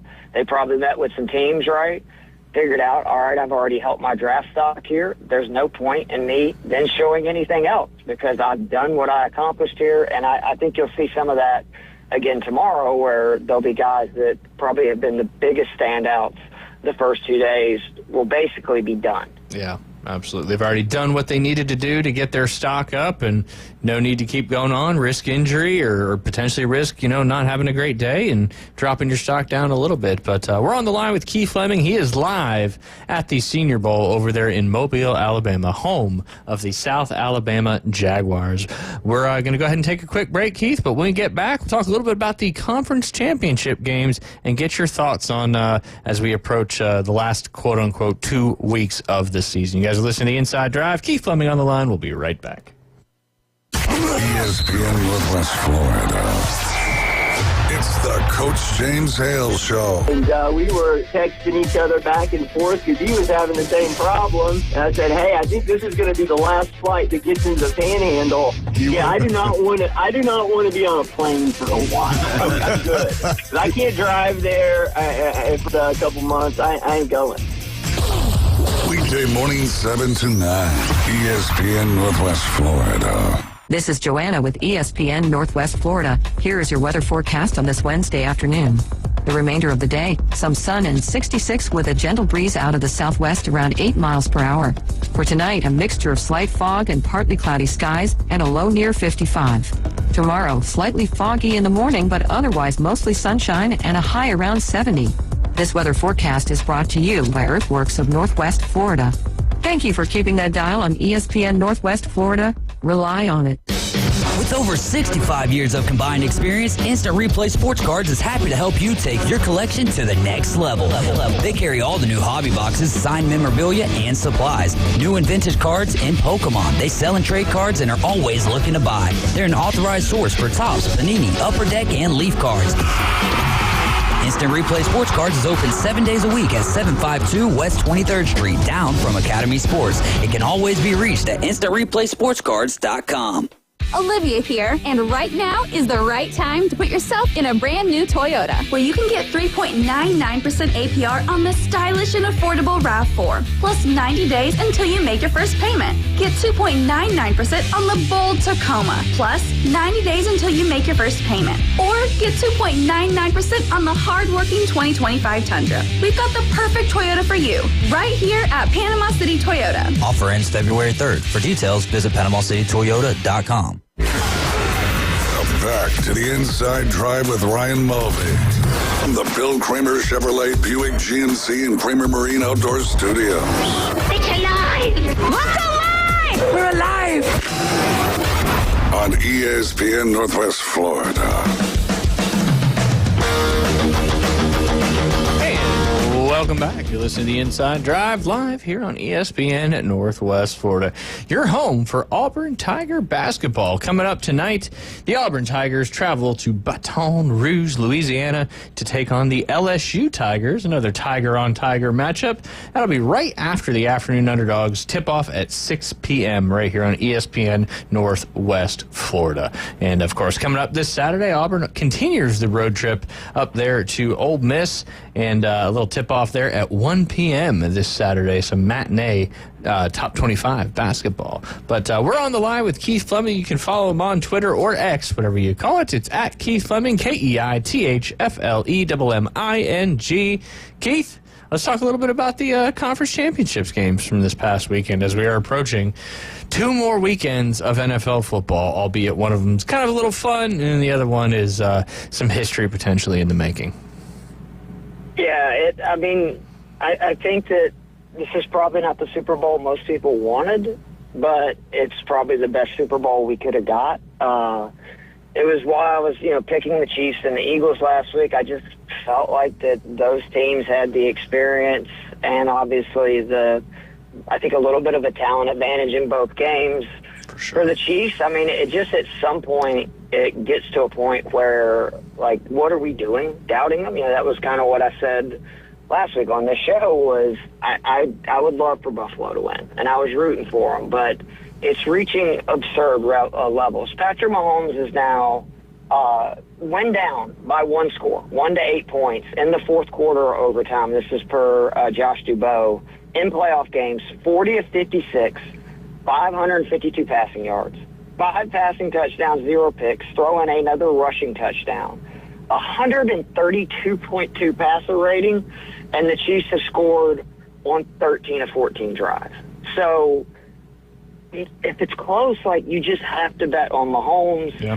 Reid and Mahomes continue to just move up the rankings among coaches and QBs in the postseason. They're now 17-3 together in the postseason. Mahomes passed the great Joe Montana for second and wins at the QB position, joining Brady and Elway as the only QBs to now start 5 different Super Bowl games. And to think about how quickly Mahomes got to his 5th compared to Elway and even Brady, is pretty insane. The Chiefs obviously can become the first team to win 3 straight Super Bowls, but they joined the Dolphins from 71 to 73, the famous Bills teams from 90 to 93, and the Patriots from 2016 to 2018 as the only teams to make at least 3 straight Super Bowls. Andy Reid is coaching in his 6th Super Bowl, tying Don Shula for the second most. Only Belichick's 9 is ahead of it. And then again, just to kind of show how hard it is to beat these Chiefs, they won an NFL record for one season, 12th one-score game on Sunday. They've now won 17 straight, also an NFL record. And since 2023, winning the turnover battle. So we talked about last week, right? Like how that was going to be such a huge factor.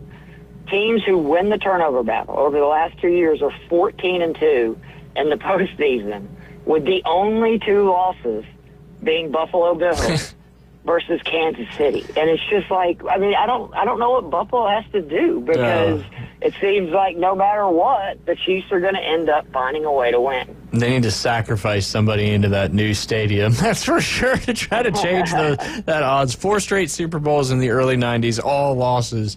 And now I think Josh Allen's, 0-5 against Patrick Mahomes in the playoffs? So he's 0-4, and this is what's now. insane. Okay. So in those 4 games, the Bills have averaged almost 30 points per game. Allen, 1,300 total yards, 11 touchdowns to 1 turnover. The Bills in those games have given up 38, 42, 27, and 32 points. So that's an average of 34 per game. And then to make it even, again, what I was saying last week with Allen and the week before with Lamar, it's not all the QB. Let's not, just say, Allen can't win the big one or Lamar, because in playoff histories, teams to score 3+ touchdowns in a turnover-free game are 140-19 in postseason history. Josh Allen is the only QB in the history of the NFL with multiple losses in this scenario, and he has 3 of them, and guess what? They've all been against the Chiefs in the last 4 years. So, again, I just, it's not like he's, letting it down. I mean, yes. He's not playing bad. He's not giving away the games. It's really, it seems like it's the defense. It's pointing to the defense in these things that, especially against the Chiefs. Even just my small sample size with the Niners in the Super Bowl, it's just, when it matters, the Chiefs execute, both on defense and offense. And other teams just don't seem to. I've said it a million times. I'll say it again. It's just like Tiger Woods in his heyday. Patrick Mahomes down by 8 points or less, fourth quarter, you almost know they're going to come back and win the game, just like when Tiger was near the top of the leaderboard on Sunday. Everybody in that field knew he was going to win that tournament, and that mental advantage just, I don't know, unless your name's the Cincinnati Bengals, it seems like it gets in your way every time. Yeah, and Steve Spagnuolo does not get enough credit, no doubt. Nick Bolton, the linebacker for the Chiefs, said that he's like a pitcher, right, who spends the entire, 5-6 innings, working a certain part of the plate only to then throw a pitch on the other side of it at the biggest perfect time point in the game. Exactly, at the most important moment. And he did it again, right? The corner blitz. They said the Chiefs have not had a corner blitz all season.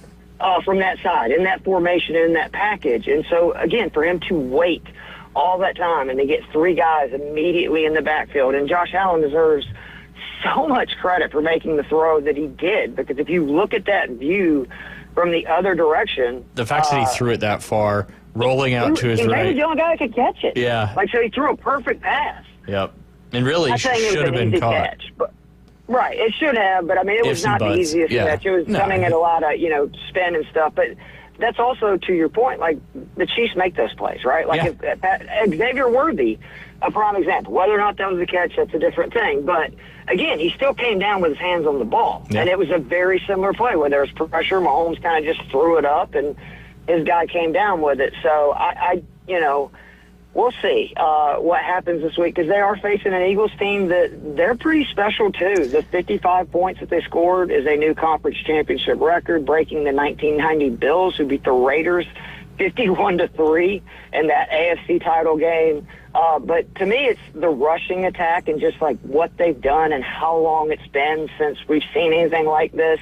So they matched the 1940 Chicago Bears. That's right, the 1940 Bears with 7 rushing touchdowns in a playoff game. The Bears did that in the NFL Championship, where they won 73-0 against, ironically, Washington. Hurts and Barkley, first teammates ever with 3 rushing touchdowns each in a postseason game. And then again, more evidence of just how special this rushing attack is. In their last 2 games, over 500 yards rushing and 10 rushing touchdowns. You have to go all the way back to 1962 in the Green Bay Packers for a team to have 500 rushing yards and 10 touchdowns combined in consecutive postseason games. And Philly is now the best, or at least has the most rushing yards of any NFL team in history, going over 3,700, ironically breaking the Ravens, who had just broke the Dolphins record the week before at 3,650. Well, let's not forget about either the Philadelphia Eagles defense. I was asking David earlier in the show, I said, I think, my opinion, that the Philadelphia defense is the best defense to potentially stop the Chiefs from getting that 30-plus points that they typically get in conference championships and Super Bowl games. I just think not only their front four, but their linebacking core, they're just the way you stop Mahomes is you got to pressure him, but you also have to contain him. And I think your interior guys are so good at getting I said your because of Jalen Carter and Jordan Davis and all these other Georgia Bulldogs. But if those guys can get pressure from the inside, and then your edge guys and your linebackers can hold Mahomes. When Mahomes gets held in the pocket and he can't skirt to the outside, that's how you beat the Chiefs. And it's just so hard to do because they have a great offensive line. And Andy Reid, it just schemes up so much great stuff. In the conference championship game, they ran the same play 3 different times twice one for a touchdown with Mahomes on a run, and then twice for other 2 crucial first downs. And it was the same play each time, but went to different players each time. Twice it got thrown to the running backs. One was on the right side. One was on that little running back leak through the middle of the line over the left side that basically sealed the game.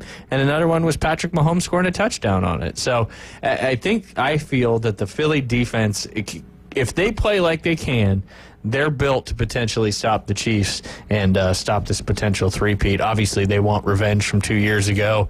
I mean, they're obviously remember that holding call on the final drive that obviously it got called. Little suspect. Was it a hold? Yes, should it have been called? That's up for everybody in the world to discuss. But I know those Philadelphia Eagles, wanting to not only get revenge from a couple of years ago, but also not be the team to lose to make history. So I guess we'll see how that all transpires here in about 10 days or so. But do you agree with that, Keith? Well, do you think the defense is built to stop Mahomes and the Chiefs?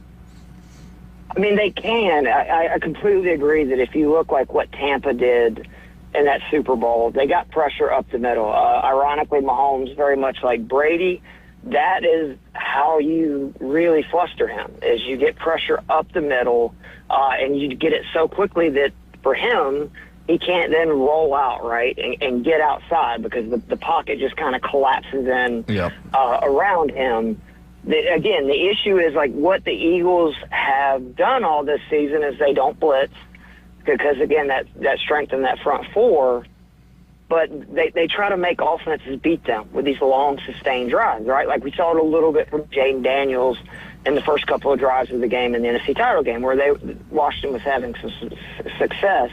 It's just Kansas City's so good at that, and that's what they've done all year to where that's concerning. But, I mean, I will, like, Hurts, Sirianni, this team deserves so much credit because I did not know either of these stats. Like, Jalen Hurts is the first quarterback in 30 years to lose his Super Bowl debut and ever make it back to the Super Bowl as the starting quarterback. 19 different quarterbacks have lost their Super Bowl debut in the last 30 years. None of them led their teams or any other team back to the Super Bowl. So that in itself is phenomenal. And Sirianni, like, very short list of coaches to have multiple Super Bowl appearances in their first 4 seasons. Like, it's him, Mike Tomlin, and Joe Gibbs. Now, Tomlin won 1 of 2, Gibbs won both, and, Sirianni get the victory.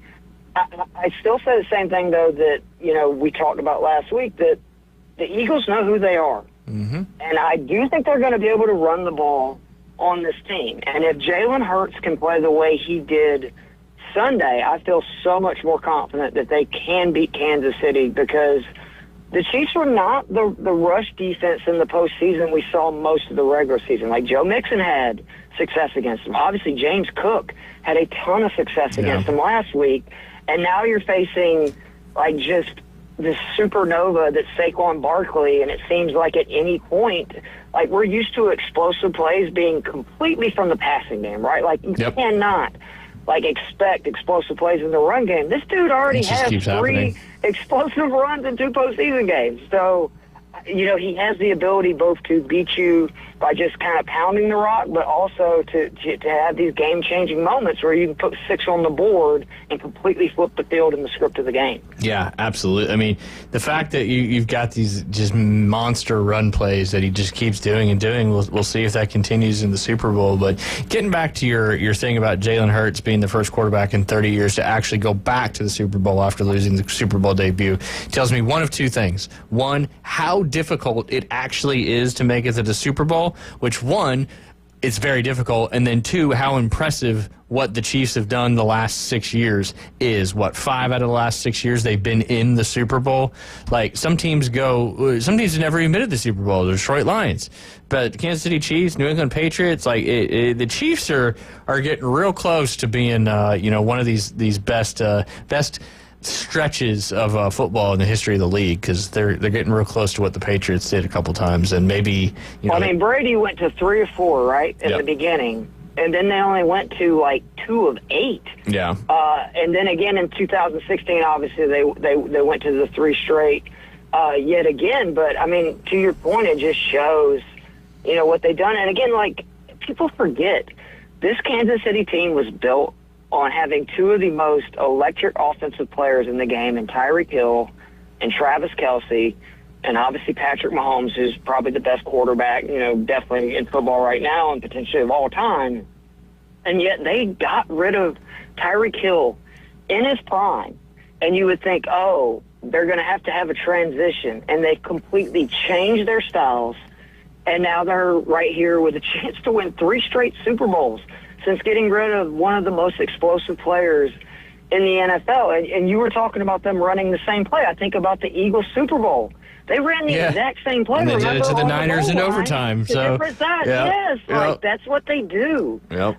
They're just it's really dynamic. And I don't want to give a prediction yet, and I want to get to where I'm going to pick Philly because all the Bulldogs and just maybe it's time, right? Like again, no team has ever won 3 straight Super Bowls, but it's the same thing I told people last week. I just have a hard time until proven wrong. Saying, which is yet to happen. Betting against the Chiefs. I learned my lesson last year. Like I did. David Hayes tried to tell me I was, pumping up the Ravens. I learned my lesson. Like I think I'm going to ride the Chiefs until, they lose. And that's probably the smart thing to do. Yeah, no. Zay Flowers is basically a fumble away from you being right, though. Yeah, no, on the goal line. Fair. On the goal line. But, Andy Reid just knows how to get the best out of the personnel he has. I mean, he's going to go down as one of the best offensive coaches in the history of the NFL, no doubt. I mean, like your point with Tyreek Hill, obviously Tyreek Hill's, not done a great job for the Dolphins, and there's a little bit of drama going on down there, but still one of the fastest explosive players out there and was a big part of the Chiefs' success. But the fact that they keep doing it with different personnel year in and year out, they've got 3 running backs that alternate and all do a great job. I mean, Travis Kelce wasn't even a factor in the AFC Championship game. Rice. Yeah. He was their best receiver. Absolutely. By far their best receiver at the end of last year and also the first 3 games this year. It just it doesn't seem to matter. Nope. And we spend all this time saying, oh, they're not winning by enough and they don't look good. And Doesn't matter. Not to make it oversimplified, but it's like scoreboard, right? Yep. It's like beat us Dubs. in a game that matters and Yep. then we can talk who's the best team in football. And that's what the Chiefs have been lately. They've lost 1 game so far this season, and they may not lose another one. Well, technically, they lost 2. It's just no one counts it because Patrick Mahomes wasn't playing. Yeah. The first minute, yeah. The last game. I forgot about that one. Everyone has. Yeah, the drumming. It doesn't Yeah, count. no. They were just trying to make the Broncos feel good. Just add meaningful to meaningful games. Yeah. They haven't lost an hand then. Yeah, no doubt. Well, Keith, we appreciate you taking time to jump on with us like normal over there from the Senior Bowl. You and Alan don't have too much fun over there. Looking forward to hearing next week how it all went. And again, appreciate you jumping on in here in the same time zone. Absolutely, guys. Really appreciate it. Hope you have a great day. All right, final segment coming up. Hopefully we'll hear from Jay Henley and see how Sailor is doing after her spade. You got to listen to Bob Barker and get your pet spayed or neutered. You're listening to The Inside Drive. We'll be right back. Final segment of this Wednesday. ESPN Northwest Florida. Here's what's happening. Jesselyn, I'm looking at your snowman picture right now. Are those twins? They are. Adorable. Well, congratulations. You just won the best snowman competition. Hey, thank you. Have you been enjoying the snow? I have been. We've been out just about as much as we can tolerate. Well, you guys scored a gift card to Major Smokehouse and That Boot Store. All right. Congratulations from ESPN Northwest Florida.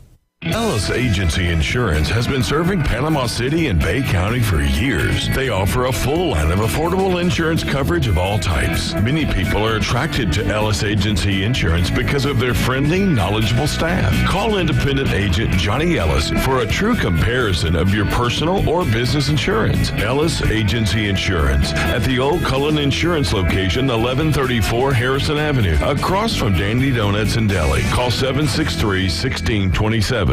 Olivia here, and right now is the right time to put yourself in a brand new Toyota, where you can get 3.99% APR on the stylish and affordable RAV4, plus 90 days until you make your first payment. Get 2.99% on the bold Tacoma, plus 90 days until you make your first payment. Or get 2.99% on the hard-working 2025 Tundra. We've got the perfect Toyota for you, right here at Panama City Toyota. Offer ends February 3rd. For details, visit PanamaCityToyota.com.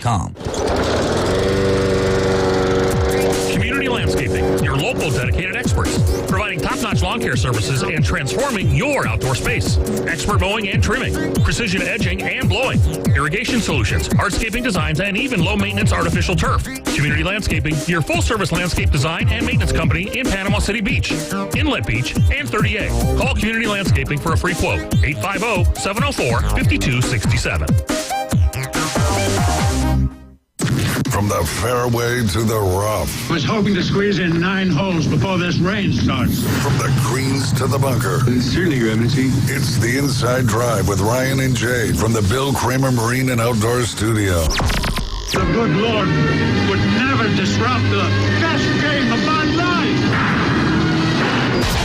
ESPN Northwest Florida.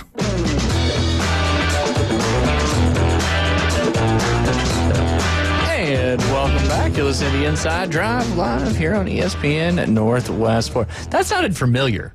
I mean, it might have some tones that, tickle your fancy a little bit, but I don't know. Yeah, well, I don't know. You know what we need to do?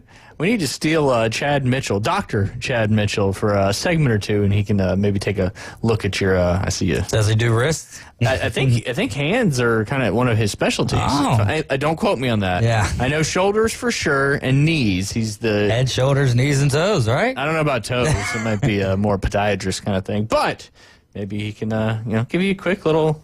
Zam and be like, David, ooh. Or, dude, I don't need anyone to tell me that, that's not good. When you can barely squeeze like a plush ball, it's like, that's not good. And then the other day we're moving like a 300-pound generator. Like, all right, it'll heal when she heals.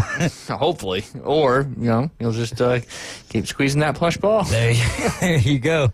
Do what you got to do to keep on keeping on. That's it. That is it. Final segment here of this beautiful Wednesday. I was hoping to hear from Jay. Hopefully, say that everything went well with the surgery this morning, and he can give the Magnolia Bay Animal Hospital a glowing review. But hopefully, we'll find out tomorrow. He's going to be a little late tomorrow as well. He booked an 11 o'clock lesson. The Inside Drive's only been from 11 to 1 since May 1st of 2023.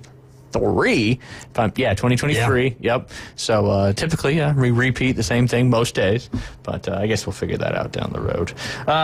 Quick update on some of the soccer action. They're well into the district playoffs. Several teams are officially been eliminated now from the postseason, but still a couple teams living to see another day. Obviously, one of those is including the defending national champion Arnold Marlins boys soccer team. They had a District 5A District 2 semifinal yesterday as Leon beat Mosley 5-0 on Monday, and Leon advanced to the semifinals to take on Arnold at Gavlac last night, and Arnold pitched the 2-0 shutout to move on to the district championship, which will be coming up on Thursday at 7 p.m. out there at Gavlac Stadium against Childs, who defeated Lincoln 5-1 in the semifinals. Childs, a great program, should be a pretty good district final there, a good test for the Arnold Marlins as they are trying to move. They will be moving on to the regional championship. Starting, I think that would be next week, I'm assuming. But getting close again to the state tournament, and guess who's there again? Those Arnold Marlins. We had Coach Hammond on. Was that earlier this week? Or I think it was last week. Last week. It was later last week, I believe. Yeah, I think... originally it was one day, and I think we ended up going Wednesday or Thursday. But anyway, just talking to him, I mean, they lost 9 players from their team last year. You want to hear something crazy too? Yeah. So went and visited Danny Griffin, for our taxes. He's a great CPA, by the way. I mean, if you're looking for somebody, he's fantastic. So glad Max Angie recommended him, and he's been wonderful. But anyway, he's a big soccer guy. A lot of, his daughter plays at Iowa. His son was over there in the Mobile area. Yeah, University of Mobile. Yes, and he was telling me not one player from that national championship team that graduated is playing college soccer. Because it is there's so much international people in D1 soccer? Yeah, because Hunter's playing soccer. D1 soccer. Oh, okay, D1. Gotcha, but I mean, you would think, a team like that, that best team in Florida, best team in the nation, you'd have a couple playing Division I soccer. But he's just telling me it's so internationally dominated. Like the college that you were just talking about, he said they had 60 players try out, and 40 of them were international players. Wow. Yeah. So not only are you competing against domestic. Why do they want to come here when the premiere of the premiere is over there?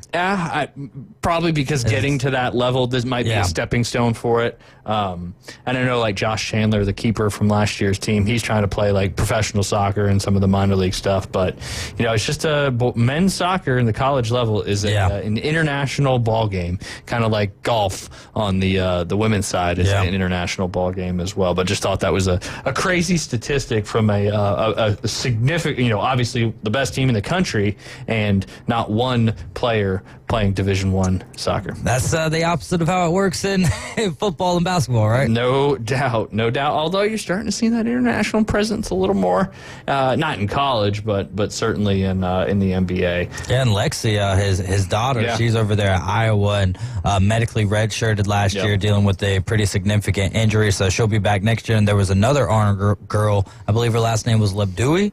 Yeah, Lebdowie. So she was at Florida State. She's transferring to Iowa as well. So pretty cool stuff. She scored a goal for Florida State last year. I remember when that happened. And then she has a brother, Ben Lebdowie, who played at Arnold as well. But yeah, they'll be going up there. And I know he was up there not too long ago. And they have an indoor stadium for soccer up there because it's obviously so cold. But he said it was like -10 or something like that. But not in the it's a little bit warm, man. Yeah, no doubt. And then on the 3A District 2 tournament, a couple local teams in that one. Rutherford actually ended up winning their quarterfinal game. The boys? Yeah, they won their quarterfinal game. That was back last on the 25th, which I believe was last Friday, if I'm not mistaken. They won 2-1 over Swanee, advanced to the semifinals, which happened yesterday, and had a tough opponent there, the number 1 seed. Florida State High. Yeah, Florida State High. They lost 5-2 in that one. But then on the other semifinal, which happened... so Rutherford last... They lost last night. They won the quarterfinal game on Friday to advance to the semifinals, but then lost to Florida State High School yesterday, 5-2. And then right after we played the University Academy versus Bayhaven, it was at North Bayhaven. North Bayhaven was hosting a semifinal playoff game against Gadsden County and ended up winning that one 6-1. So they advanced to the 3A District 2 championship. That'll be Thursday as well at 6 p.m. It'll be over there at Florida State University High School as the number 1 and 2 seeds will clash for a district championship on the line. So you got the Arnold Marlins boys team and the North Bayhaven boys team, both in their respective district championship finals. So good luck to those two soccer programs. I know Mosley had I think I talked about them because they're in the same classification there as Arnold, same district, same classification. And then tonight, so is each sport classified differently then? Because in football, Mosley's, 5A? Yeah, that's what they are. They're 5A. Oh, okay. Yeah. Arnold's moved up to 5A. In football as well? I don't know that one. Well, because like Lincoln, Niceville, Mosley, Milton, I believe that's their district in football. So when you were reading off Lincoln as, but if Mosley's in the same class, I don't know. Yeah, I think Arnold. But yeah, Arnold was 5A in soccer because that's when they won the state championship. They won it in 4, and then they moved up and won it in 5. But what are they in football? Because Let me see if I can. Hold on, I might be able to look at the schedule and see. Because they had Choctaw and I believe maybe South Walton in their district. Yeah, I know South Walton was 4A in football. 4A in football. Yep. Okay. Yep, 4A in football. So, but yeah, and I didn't know that they classified them differently by sport. Maybe if you're just too dominant in a certain sport, they move you up. I guess. I don't know. Maybe that's a question for. Well, not maybe. That is a question for the next time we have Coach Hammond. Well, and he told us that the reason why they went from 4 to 5, and they're right on that threshold, is the homeschool kids. Yeah. Yep. I know how that goes. That put them over the number to get them into that 5A, but don't know why that doesn't carry through all sports. Yeah. But Florida high school sports is so dang confusing anyway, so that kind of makes sense that we have some different things there. All right, we got some stuff going on. Actually, got nothing going on. It just seems like Tuesdays and Thursdays are the days for sports for both middle school and high school. Nothing going on tonight, but those Thursday games coming up, several championship games. Like I said, North Bayhaven, it was going against Florida State University High School. You also have Arnold will be taking taking on Bethlehem on Thursday. That's a home game. I will say some scores from Monday. I do want to recognize Mosley getting a huge win in basketball, 56-54. I believe that was in overtime. But I believe at the time, Leon was either in the classification or in the state, was ranked number 11th in the state. So big victory there for the Mosley Dolphins in the basketball side of things as we're getting closer to the playoff side of things as well. The Arnold Marlins girls soccer team, after that huge victory back on Monday in penalty kick, 7-6, I believe was the final, did not come victorious, which they had to go up against the number 1 seed and a powerhouse, 13-2 Childs. Arnold had to travel there yesterday and ended up losing that one 6-1, unfortunately. And Mosley got another win in basketball last night, 43-37. They're now 14-8 on the season, and Arnold drops to 14-9 as they had a tough 2-point loss there to South Walton, 62-60. Port St. Joe beat Bay yesterday in boys basketball, 68-45. And in girls basketball, Bay beat Arnold 46-32. And as I mentioned, the Rutherford lost to Forest State University High School 5-2 on the soccer side of things.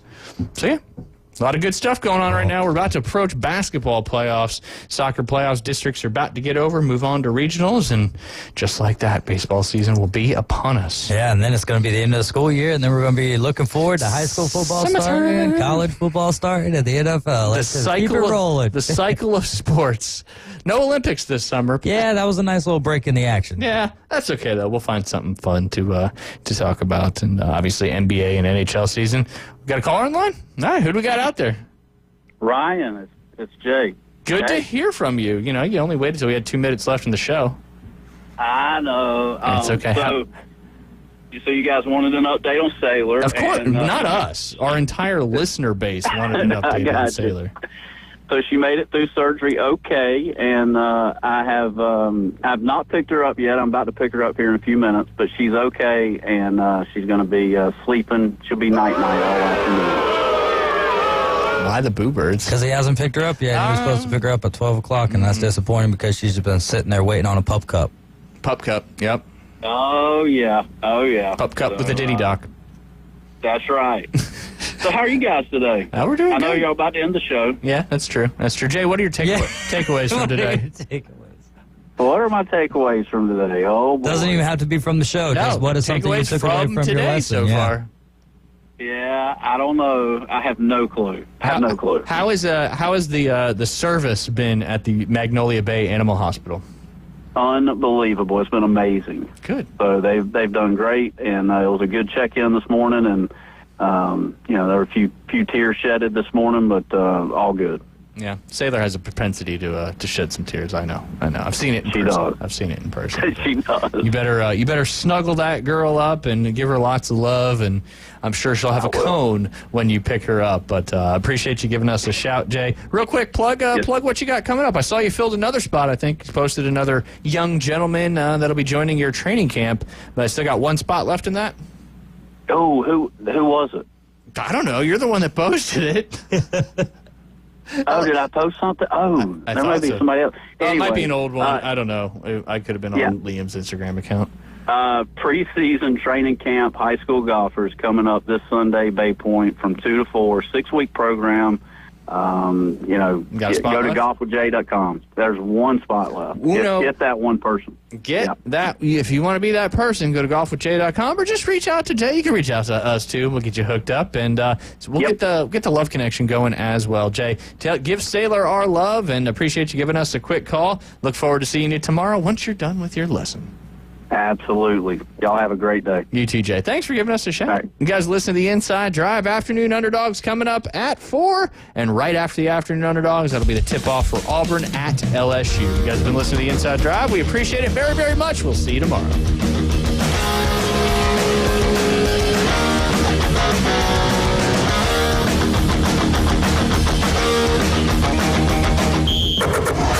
Your home for college basketball. ESPN Northwest Florida. The 18-1 Auburn Tigers are on fire. And tonight, Coach Burrell and his number 1 ranked Tigers are at LSU as they look to dominate the conference bottom feeders. It's Tigers versus Tigers. And count it on the 3. Tip-off coming up at 6 right after the afternoon underdogs on your home for college basketball and the Auburn Tigers. ESPN Northwest Florida.